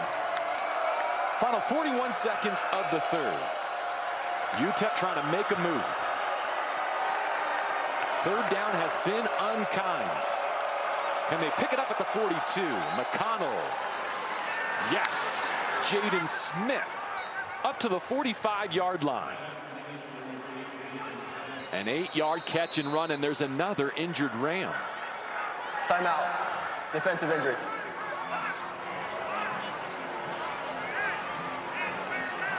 Doesn't it feel like Scotty Walden and Cade McConnell, like they're practicing now? They're learning in real time. Learning on the fly here. Double A gap look where they drop out of. A great job by Jaden Smith just finding the hole, and that's Jack Howell, one of their captains, down on the mat right now for Colorado State after that collision at the end of the play here. We're watching a replay up in the booth trying to see. He made contact there, and his own defender Chase Wilson looks like he might have got him up top. Scary, scary moment.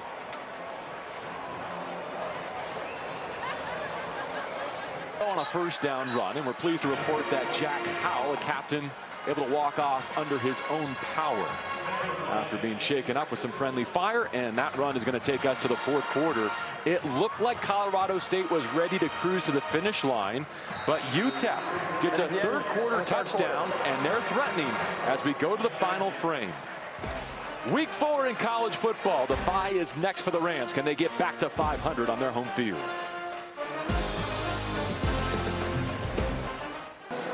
Back in Fort Collins, we go to the fourth quarter with Colorado State leading 24-10. Here's UTEP head coach Scotty Walden. Coach, you preach process over results. Yep. What makes this a successful fourth quarter for UTEP? Yeah, we got to win the fourth quarter right here. We talk about all the time, we're at our best when people are at their worst. Our kids have kept fine, played a sloppy first half, but I'm very proud of that third quarter that we played to bounce back. We got to stay back and dominate this fourth quarter, though, with great execution and great energy. Good luck, Coach. Appreciate it. Thanks, Jared. Fellas. Well, this receiver screen has been their best play, and on the opening snap of the fourth quarter, it's Odom. And we have a one-touchdown game. 55 yards as process becomes progress for Scotty Walden and his new quarterback, Cade McConnell. The progress in that third quarter was finding a way to beat the blitz from Colorado State, and that time you had the perfect call. Once again, the third time they've called the screen this second half, right into the teeth of a blitz. We'll try and give you a look at it after this point after attempt. This Miners offense could not sustain a drive through about 2.5 quarters. Then they go 9 plays, 92 yards, and an extra point brings them within a touchdown of homestanding Colorado State. And you're going to see right here that pressure coming off the right side that they throw right into with the blitz. You always hear quarterbacks talk about, I want to throw and replace where the blitzer came from. That the perfect marriage of Scotty Wallen having the exact right play call for the moment, something they've had success with against the blitz, against 4-down looks. Boy, Kenny Odom has been the guy for them. How about your guy Escobar, the center? He went out and got a pancake on that kick-out block. He sat down a Rams defender. Your eyes light up when you see the right look and you know you've got that play call. And as the offensive line, when you see the defense itching, going forward, ready to turn themselves loose and go up the field to try and get after your quarterback like they have all day, you know, I just got to give him what he wants. Make him think he's getting blocked, invite him upfield, and let's go hit him in the mouth downfield and pave the way for another touchdown to pull this within 1 score. So last time the Rams had the ball, their coaching staff was furious, right? Like it was disjointed. They were upset. Now they've got a high leverage possession upcoming with a 24-17 edge. Bowman this time a chip shot to the 6. Kobe Johnson fighting through an arm tackle, and that's a good run up to the 30.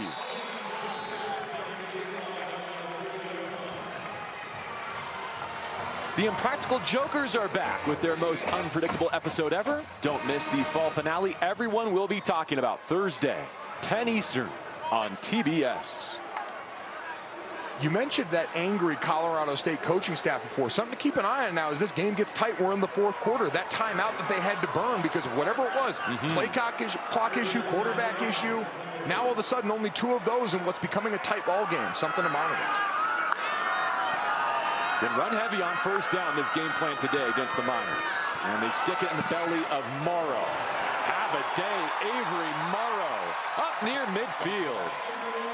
Run out by Oscar Moore. 18 on a drive starter. Give credit to the right guard, Drew Moss, on this one. You see him coming off at the 2nd level, getting a great block on Dorian Hopkins. We came in talking about Justin Marshall. It's been all Avery Morrow today.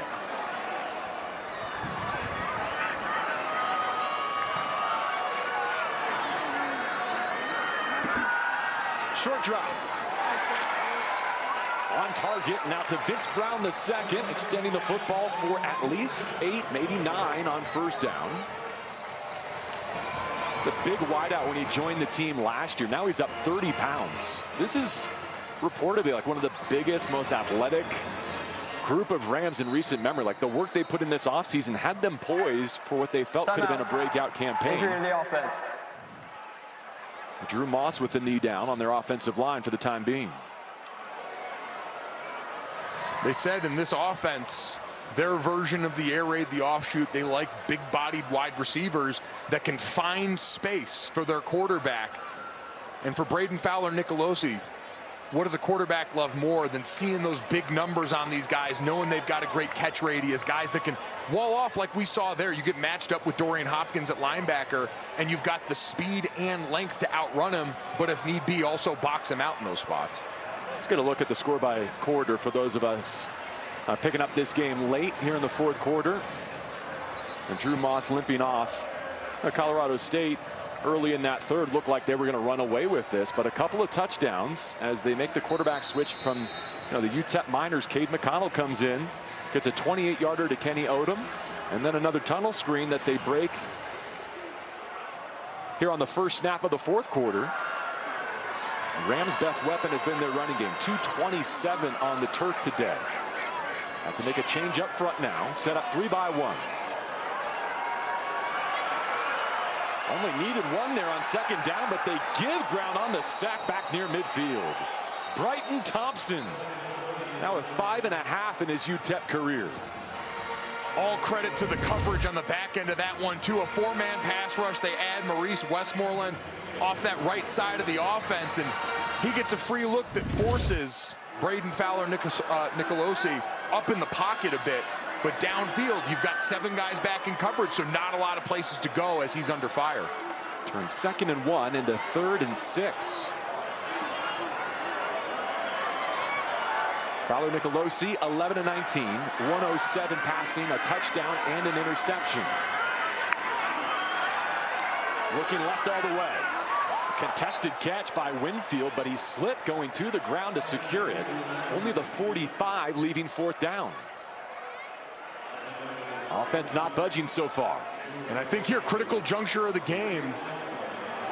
Here comes the punt team. The way this UTEP offense has been playing, I would have loved to have gone for it in that spot. Your receivers had gained some confidence. I get you didn't get the first down there, but your receivers back to making catches in critical spots now. You're giving an offense that's got some rhythm, the ball back with plenty of time. I'd be going for it here. Of course, they have a weapon in Patty Turner. See if the lefty can pin the Miners deep with an angled punt. Fair caught just above the 6 by Cam Thomas. Jay Norvell and the Rams still have some work to do on their home turf here in Fort Collins. The defense was stout early, but Kenny Odom has changed the game.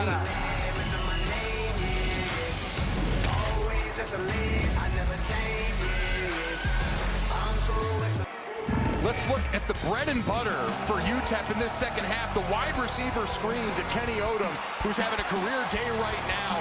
Equal parts timing and execution. You see the blocking from the wide receivers. Take a look at number 3, Jaden Smith, getting a piece of 2 until his offensive lineman can get there to finish it. Just an exceptional job of the play caller understanding the strengths of his team, simplifying the call sheet and getting it done. First down from deep in their own territory. They begin with Wren trying to run through an arm tackle. That most recent touchdown drive began from their 8-yard line. So a 92-yard scoring drive, their longest of the season. This drive begins on the left hash and the 8-yard line. They've been so much better on first down in the last 2 quarters of this game. Cade McConnell off the bench. You can see the CSU defense start to feel it. Dom Jones drove hard on that. And he's got a bead on what these Miners are trying to do. Lucky that wasn't picked right there. Running the route against Kenny Odom, who's got the bullseye on him now, right? Yes. He's been the target this second half. Those defensive backs for Colorado State going to key in.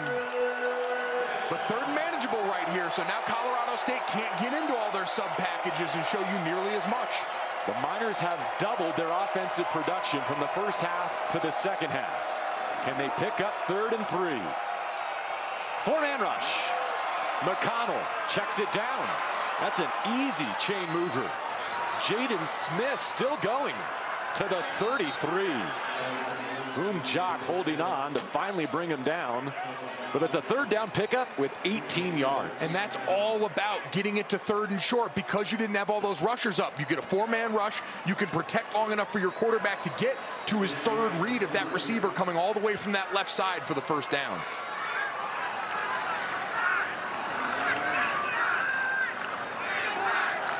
Play clock just now hitting 15, so that green dot system turns off in Cade McConnell's helmet, but he got a good bit of information there pre-snap. Zinwa in motion to lead the way on the ground. Corey Wren's a senior from New Orleans. He's up to the 39. He's got track speed to a 4-time indoor state champion in the 60-meter dash in high school. Both teams will substitute here. And how about this Miner rushing attack showing up on this drive? Very first play, they've gone to this inside zone, getting the tight end, coming and sealing the backside of the formation. This group up front invigorated, getting some better box looks because of the success of the passing game.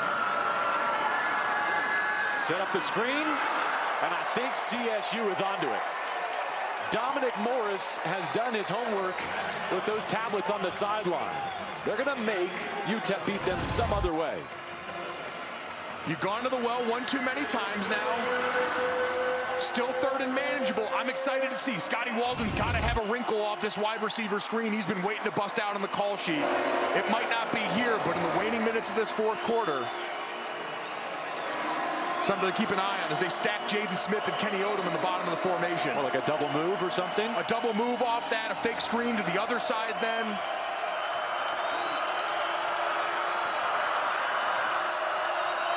Before McConnell can take this third down snap, the first of 3 timeouts UTEP calls their for first Scotty timeout of the Walden, half. his head coach and 30 play seconds. caller. And I like this move by Scotty Walden. He understands critical point in the game. Going into this week, they felt like maybe they had overloaded their team on third down in the red zones. They have the call sheet. They said, we want to have fewer play calls, but we want to rep them against a variety of looks. And so the last third down we saw, you got a base 4-down look. It was easy for everyone. Now you've got double-A gap players up there on this pivotal third down. They got to look at it before the snap. They can get their best play call with that pressure in mind, and also be ready for Colorado State now to come on the other side of this and likely give them a different look from Freddie Banks in this unit. Well, since the half, they've almost totally neutralized kind of the statistical story. How about the improvement? It's not all Cade McConnell, but it does correlate with his stepping into this game. No doubt. Remember, he got off to a rocky start. Couple of completions, but then bobbles and issues with the snap before settling in as he gets that double-A gap look again.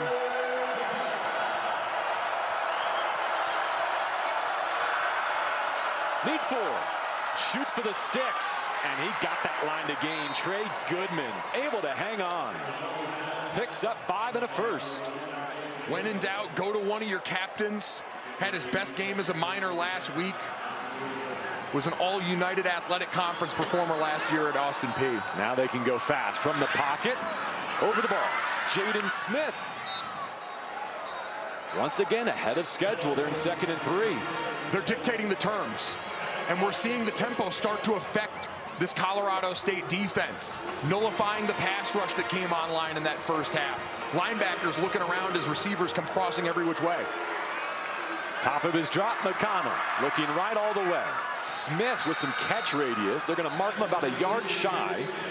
Jalen Gardner in coverage. This is the longest possession in terms of time of the entire game for McConnell and the Miners.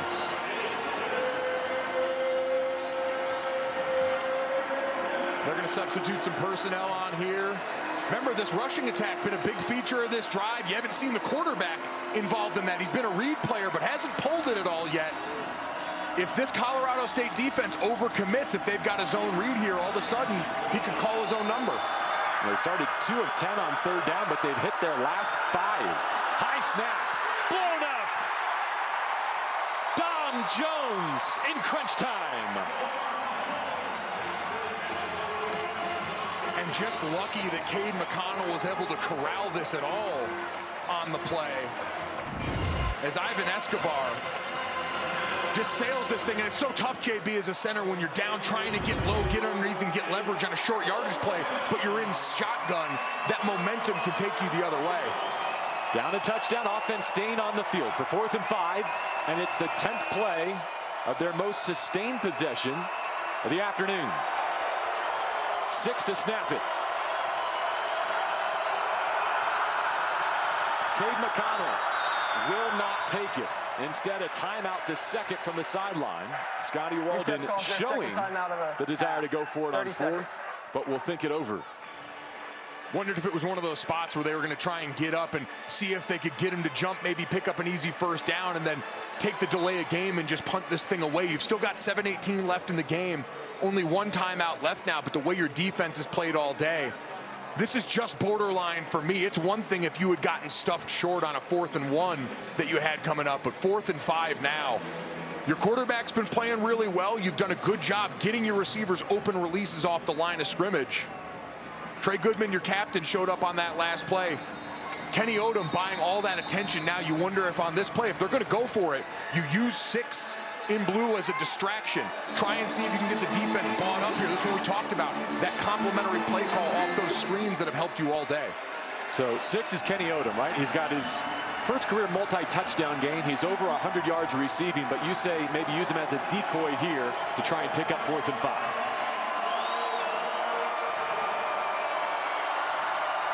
Here's the widest to the left. That's Jaden Smith in motion. McConnell on a gotta have it down. He does go to Odom, and it's incomplete. Jay Norvell and the Rams have it back with 7:15 left to cover. Timeout. Didn't love the decision to go there, but got what you wanted. Your best player, isolated man coverage, and Elias Larry ready on the other side for this Colorado State defense. Colorado State's offense back up next with a chance to close the game out. Mikey Keene and the Fresno State Bulldogs ready to go in New Mexico. Ari, Darius, and Lauren have the call coming up in part 2 of our Mountain West football doubleheader once we're done here in Fort Collins. Can Braden Fowler-Nicolosi guide this one to the finish line? 7 minutes, 15 seconds, only one timeout left for UTEP. They start in the pistol, and they take over at midfield. Barreling through the left side, Morrow's been their leading rusher. Take a look at their second half possessions, Mike. And, you know, this is the week that began with their head coach saying, against a winless opponent, we're playing for ourselves. We're playing for the Rams. We need to play at a certain level. Today's about hitting our marks. Feels like this drive can go a long way to defining how they feel about that goal. A teardrop out to the perimeter. Morrow doing it on the ground and through the air. Odoms and Smith wrap him up. They're going to grant the first down here. They move the chains with less than 7 minutes to go. And this is a great opportunity just across the opponent's 40-yard line. Take a shot downfield. They're bringing Peter Montini on the field. You get big personnel there. Get the defense with some more linebackers on the field. Heavy play action cell and see if you can hit a big shot like you did to start the game. Take advantage of the room you've got before here in the end zone. Jamari Person and Caleb Goody, the receivers to the left of the formation. You see the two tight ends, Brown and Montini. Attached right. Miners creeping. Oh, wow, they get home. Man. All or nothing for Corey Chapman, and he hits. Blitzing off that backside. Corey Chapman, they said no one loves football more than Corey Chapman on this team. They line him up all over the place in that spur roll, times it just perfectly with the snap here for the home crowd, and makes a huge splash play to start this series. Clock does continue to run inside of 6 minutes. -4, 2nd and 14.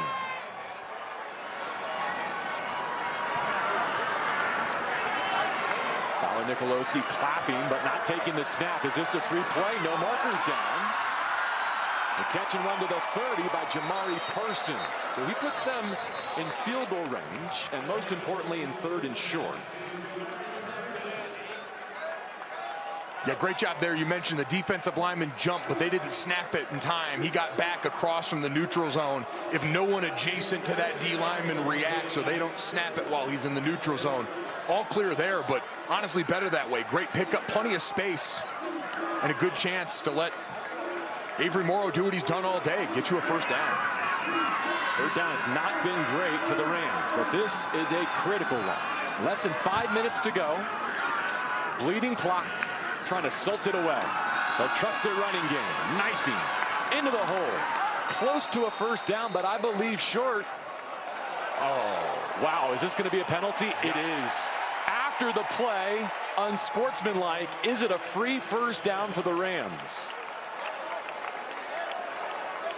An absolute backbreaker, if that's the case. By the spot of the ball, it would have been 4th and short.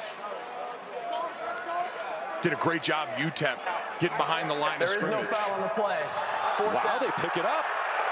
I do think if we get another look at this, it looks like it was a little bit of a sell job on the back end. You see the bottom left. Corey Chapman bowed up. And he's leaning in there, and it was a great flop by Peter Montini. A for effort. Nice job by our officiating crew to play on. And that leaves us with 4th and 1 for the Colorado State Rams. Motion to empty. Trust Morrow. Barging through for a new set of downs. And now UTEP with only one timeout and the 2-minute stoppage in trouble. Motion the quarterback out, direct snap to the running back, who's been a hammer for you all day. We've seen him hit home runs, you forget. Big guy at 6 foot 210. Able to just put his head down and get the necessary yards up middle, following Jacob Gardner and the rest of the leaders in the interior of this offensive line. To your point, he has a 73-yard house call today and 143 rushing. Morrow a line behind Fowler-Nicolosi. Well done to take the snap with 5 or fewer seconds on the play clock, and he's just riding that wave on the right side of his offensive line to the 22. It's a great point by UJB. We're in 4-minute offense mode now. You got a chance to close out the game under that 4-minute mark. What's that mean? Hey, we're huddling up. We're not breaking and getting to the line of scrimmage until there's about 10 seconds left on the play clock. Let's try and snap this with under 5 seconds, around 3 seconds if you can, to make sure you're bleeding as much clock as humanly possible. And then let your offensive line finish the day the same way they started it, putting the team on their backs.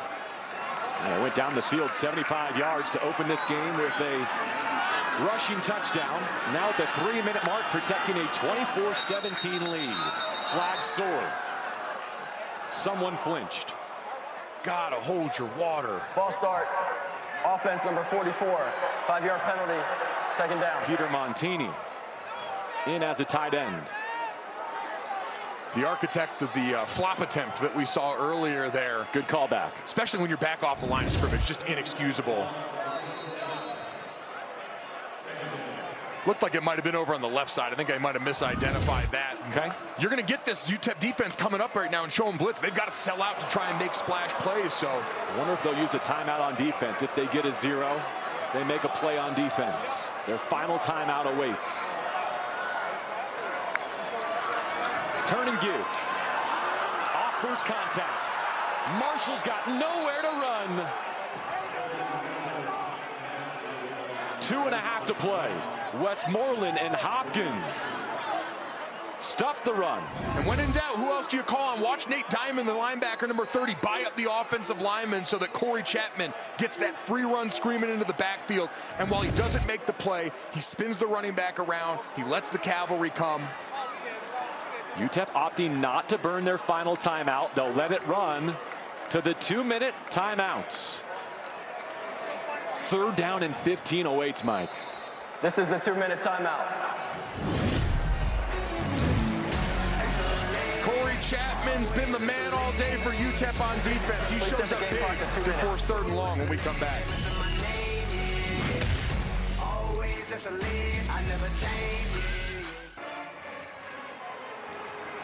Touchdown lead for Colorado State. 2 minutes to go. UTEP 1 timeout remaining. Mike, it's 3rd and long. What are you playing for here? I think you're playing for the field goal, but you've got to try and pick up some yardage here. Make use of your mobile quarterback. If there's a layup, take it. If not, keep the clock running and make UTEP burn that final timeout. Braden Fowler Nikolowski in the shotgun. Oh, someone jumped. Free play. Flags are there. It's tipped. It's intercepted. This could be coming back, but for now, it's a pick 6. Josiah Allen. A muted celebration, understandably so. Nate Diamond, crestfallen. You saw Braden Fowler Nikolowski, who knew he could cut this ball loose once he saw the flag, take the risk, and try and hit the home run on the outside. Immediately give almost that NBA replay signal, knowing what was coming. Offside. Defense number 60. 5-yard penalty. Repeat 3rd down. Good job using the snap count as a weapon here. You get him to jump, delaying it just enough. And now, JB, that conversation we had about playing for the field goal, you tack on 5 extra yards here. You're well within range. Your kicker, Jordan Noyes, a 55-yard career long. So wait and see here. Are they going to move it up 5 yards? It's Davida Tafuna, nose tackle, who had the first strip sack of his career last week against Liberty, guilty of the infraction. Now here you hand the ball off. You get it within range. You make UTEP have to burn that timeout. Been a career day for Avery Morrow in the backfield. Offset left. Still a dozen seconds to work with for Fowler Nikolowski at the line. It's a gun run with a burst, spinning off contact. Down to the 21-yard line. Xavier Smith hit him to the turf. And here comes the field goal unit to try and make it a 2-score lead for the Rams. Great call in that spot. And now the timeout, the final one off the board for UTEP calls their 3rd and UTEP. final timeout of the half. 30 seconds. second career game of at least 150 yards rushing for Morrow. He has 2 touchdowns today, one measuring 73 yards. Will it be enough to get Norvell and the Rams to the finish line heading into their open weekend? Perfect call on that last play with the look that you got. All up, you got 2 linebacker bodies, a twist on that left side, and so you've got big guys on little guys at the line of scrimmage, and they basically run themselves right out of the middle with that game. Avery Morrow doing what he's done all day, getting you the tough yards. Again, the home run was great, but good tough yards after contact, making the job much easier, they hope, for their field goal kicker. And Scotty Walden held on to that final timeout as long as he could. Noise hit from 37 earlier today. This will be a 39-yard attempt from the left hash. Snap, hold, and boot on the way, down the middle, and good. Colorado State with a 2-score lead and 92 seconds left in week 4. For more on the graduate student from abroad, let's go down to the field, Jared Greenberg.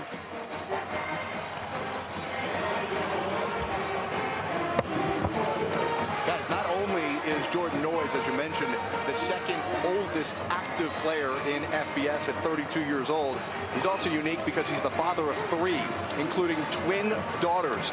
His teammates call him the old man. They make a lot of jokes about it, but he says being around these guys who are 18, 19, 20 keeps him young. I asked him how he keeps his life in check with having 3 kids and a wife. He says it's all credit to his wife. He's a smart man, as you guys know, crediting his wife. He says, but it's all going to be worth it if they reach the end goal. The end goal is the NFL, which he hopes will happen as soon as next year. But I throw it back to you, Goldberg, with this. Jordan Noyes is the second oldest active player at 32 years old. Who's the oldest player to ever play in an FBS game, and how old was he? Ooh, that's a great question. I'm terrible at trivia and have no idea. I was just going to tell you that he's only 2 years younger than the opposing head coach. He's trying to help put away right here in the 34-year-old Scotty Walden, but that's a great tease. Jared, you can bring the answer after this kickoff. 27-17, a double-digit lead now for Colorado State. UTEP trying to make some noise in the return game. Kenny Odom run out of bounds, and the answer is... Got to go back to 2016 when 55-year-old Joe Thomas Sr. suited up for South Carolina State. 55, almost as old as you. I remember that story when it came out. The shots of him in his uniform looking like one of the dads that comes on these official visits with players, where you see them all suited up with the gloves on and the picture in the beer gut hanging out. Jordan and Pro Bowl kicker now with the Colts, Matt Gay, are connected through their time at Utah and also through their wives who are related, cousins. And so you talk about that NFL ambition. Would love to see him experience even a fraction of the success that Matt Gay has had in the NFL. He's got a haircut kind of like the Ram, Colorado too. State calls their second Curls time out on of the either half. side. 30 seconds. I'm jealous of the look. Tatted up kicker, too.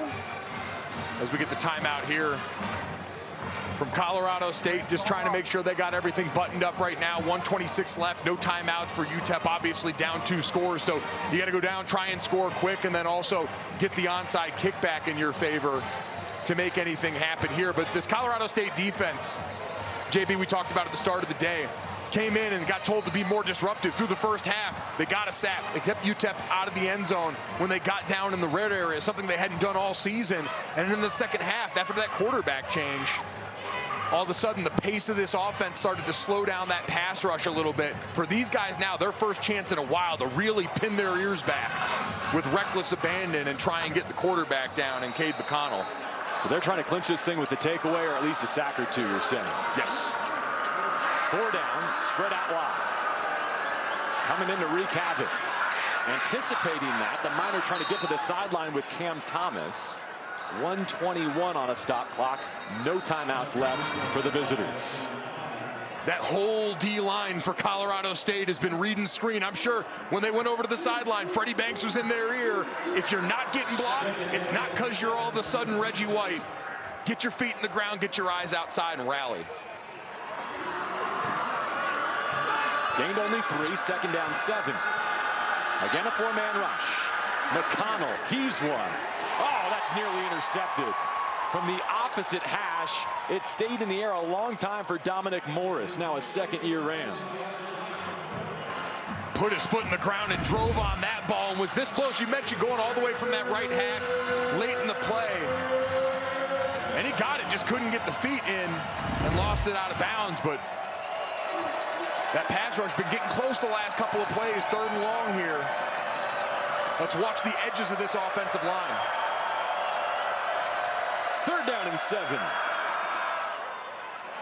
I don't know if he got there. Extending the football late, Trey Goodman had to come back to secure the catch. It's 4th down. See him coming back, trying to make the extra effort play, but already out of bounds at that point. Couldn't reach quite far enough. But obviously you're in all-go territory here now. As Kenny Odom been the star of the show, going over to the right side of the formation, you got to imagine the football's going his way.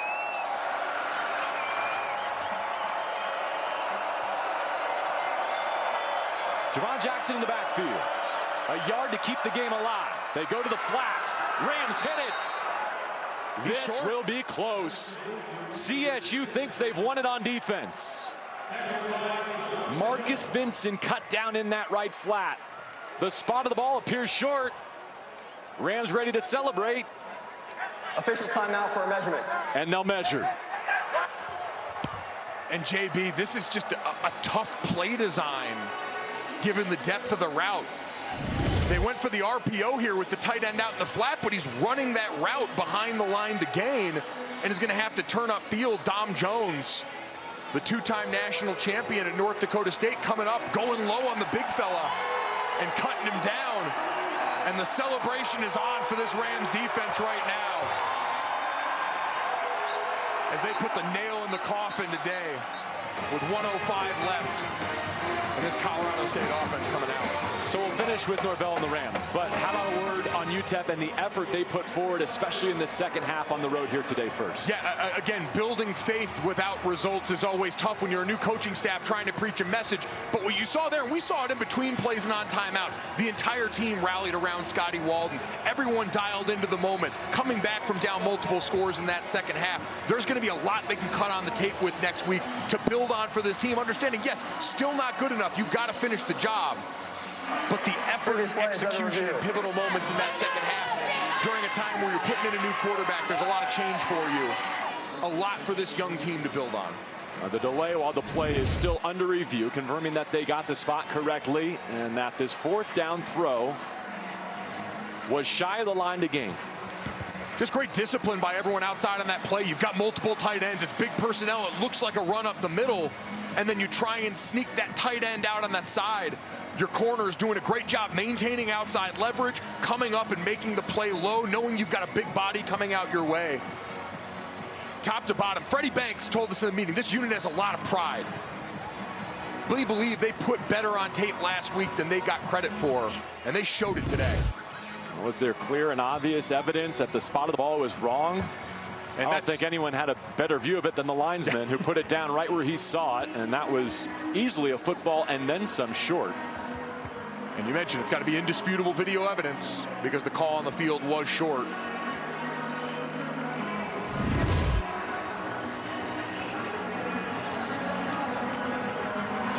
Yep, and you can clearly see great camera angle right here.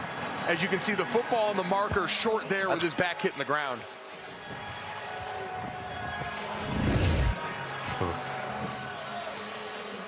Once again, our referee, Douglas Mercer. After video review, the ruling on the field stands. 1st down, Colorado State. And that means that the Rams are 2 snaps away in victory formation. What kind of catapult into their bye week, into this trip to Corvallis, can this win be here today?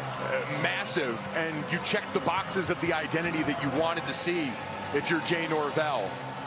The rushing attack continued to be a focus. Avery Morrow with a career day. The defense getting upfield, living in the backfield with Skylar Locklear and then Cade McConnell. Finishing the job here now, a chance to get healthy. Some of the guys we mentioned missing, led by Torrey Horton. As they give a little nod to the Cowboys with that finish. And now the only question, who's going to salsa with our studio crew for the Colorado State Rams? Victor Cruz, the sensation in our studio crew. got to loosen up my hips in the booth here. Come on. JB, you got a little sauce on your bag? I would say Nick Nash is like a TNT Sports All-Star. He's like the automatic for San Jose State. Still ahead on this Colorado State schedule. They'll host the Spartans on October the 12th. College football's most prolific receiver resides right here in the Mountain West. A knee for 2-2 for Braden Fowler-Nicolosi, for Avery Morrow in this rushing attack, for the big boys up front, and for Jay Norvell's defense. They answered the challenge today against UTEP. And now you load up and you get ready for conference play. You challenged your team and your roster early in the season with some of the quality opponents you went against. You finish out this homestand. You love winning going into the bye week, because usually that means you get a couple extra days with the pads off, icing up and recovering, trying to get this team healthy as they get ready to go contend in a really crowded top half of the Mountain West right now that we've already seen a good bit of, JB. Well, Justin Marshall was their leading rusher coming into this one, but without Keegan Hollis today, they leaned on Morrow, and he proved to be the perfect back for what they were trying to get done. His 73-yard touchdown run, the highlight offensively for Colorado State. I mentioned, in addition to Torrey Horton now, Alex Foster, your starting left guard, had been out. Defensively, you're waiting for Newer Gatkuth to come back and help supplement a pass rush that started to look better and better today against this Miners offensive line. You can see it coming together really well for these guys early in the season. Down to the field one more time. Here's Jared Greenberg. I got Jay Norvell, who gets the bounce-back win. You said plainly after last week, all the goals that you still want to accomplish are in front of you. How much does today's win get that bad taste out of your mouth from last week? Yeah, it's always good to win, and you got to enjoy every win, you know, and it was ugly at times today, but I'm really proud of our kids. The defense played extremely hard. They made some plays on us, but we withstood it, and I'm proud of them. And we ran the ball extremely well, and I'm proud of our kids for that. We had some young kids make some big plays, and we're going to need those guys down the stretch so we can build off of this. I want to follow up on that. You said that the best teams in college football run the ball and play defense. What did you learn today about those two phases of the game? Well, we've been working hard on those two phases, and those are things that you could take anywhere with you on the road through tough games. We just got to keep building. You know, we're not where we want to be yet, but we're continuing to build. We got a bye week now, so we can get healthy, get some guys back, and improve on where we're at. Coach, I know there's been a lot of pressure on your young quarterback, and today, what did you see from him in a bounce back where there clearly was a chip on his shoulder? Yeah, he knew he didn't play well last week, and he really went back and prepared. He really put his time in preparing to play, and he does a lot of things for us besides throw the football. I mean, he's reading the run game, he's getting us in the right calls, and he's showing a lot of maturity, so I'm proud of him. Coach, can we make a request? Next time TNT Sports comes back to Fort Collins, can you find a way to get those cannons to be louder? You need to go stand in that corner of the end zone if you really want to hear them good. I'm going to get an EKG after this because of how loud they are. That's awesome. I love it. Thanks. Congratulations on the win, Coach. Thank you. JB? Appreciate it. Thank you, Jay, and thank you, Jared. Great storytelling start to finish today in Fort Collins, where the Rams are a winner to get to 2-2. Our final score, 27-17. Coming up, it's game 2, Fresno State and New Mexico. Our producer tonight has been Kevin Brown, our director, John Tackett. For Mike Golick Jr., Jared Greenberg, and the rest of our True TV crew, I'm JB Long. Good night from Fort Collins. You've been watching Mountain West football on True TV. Let's send it back.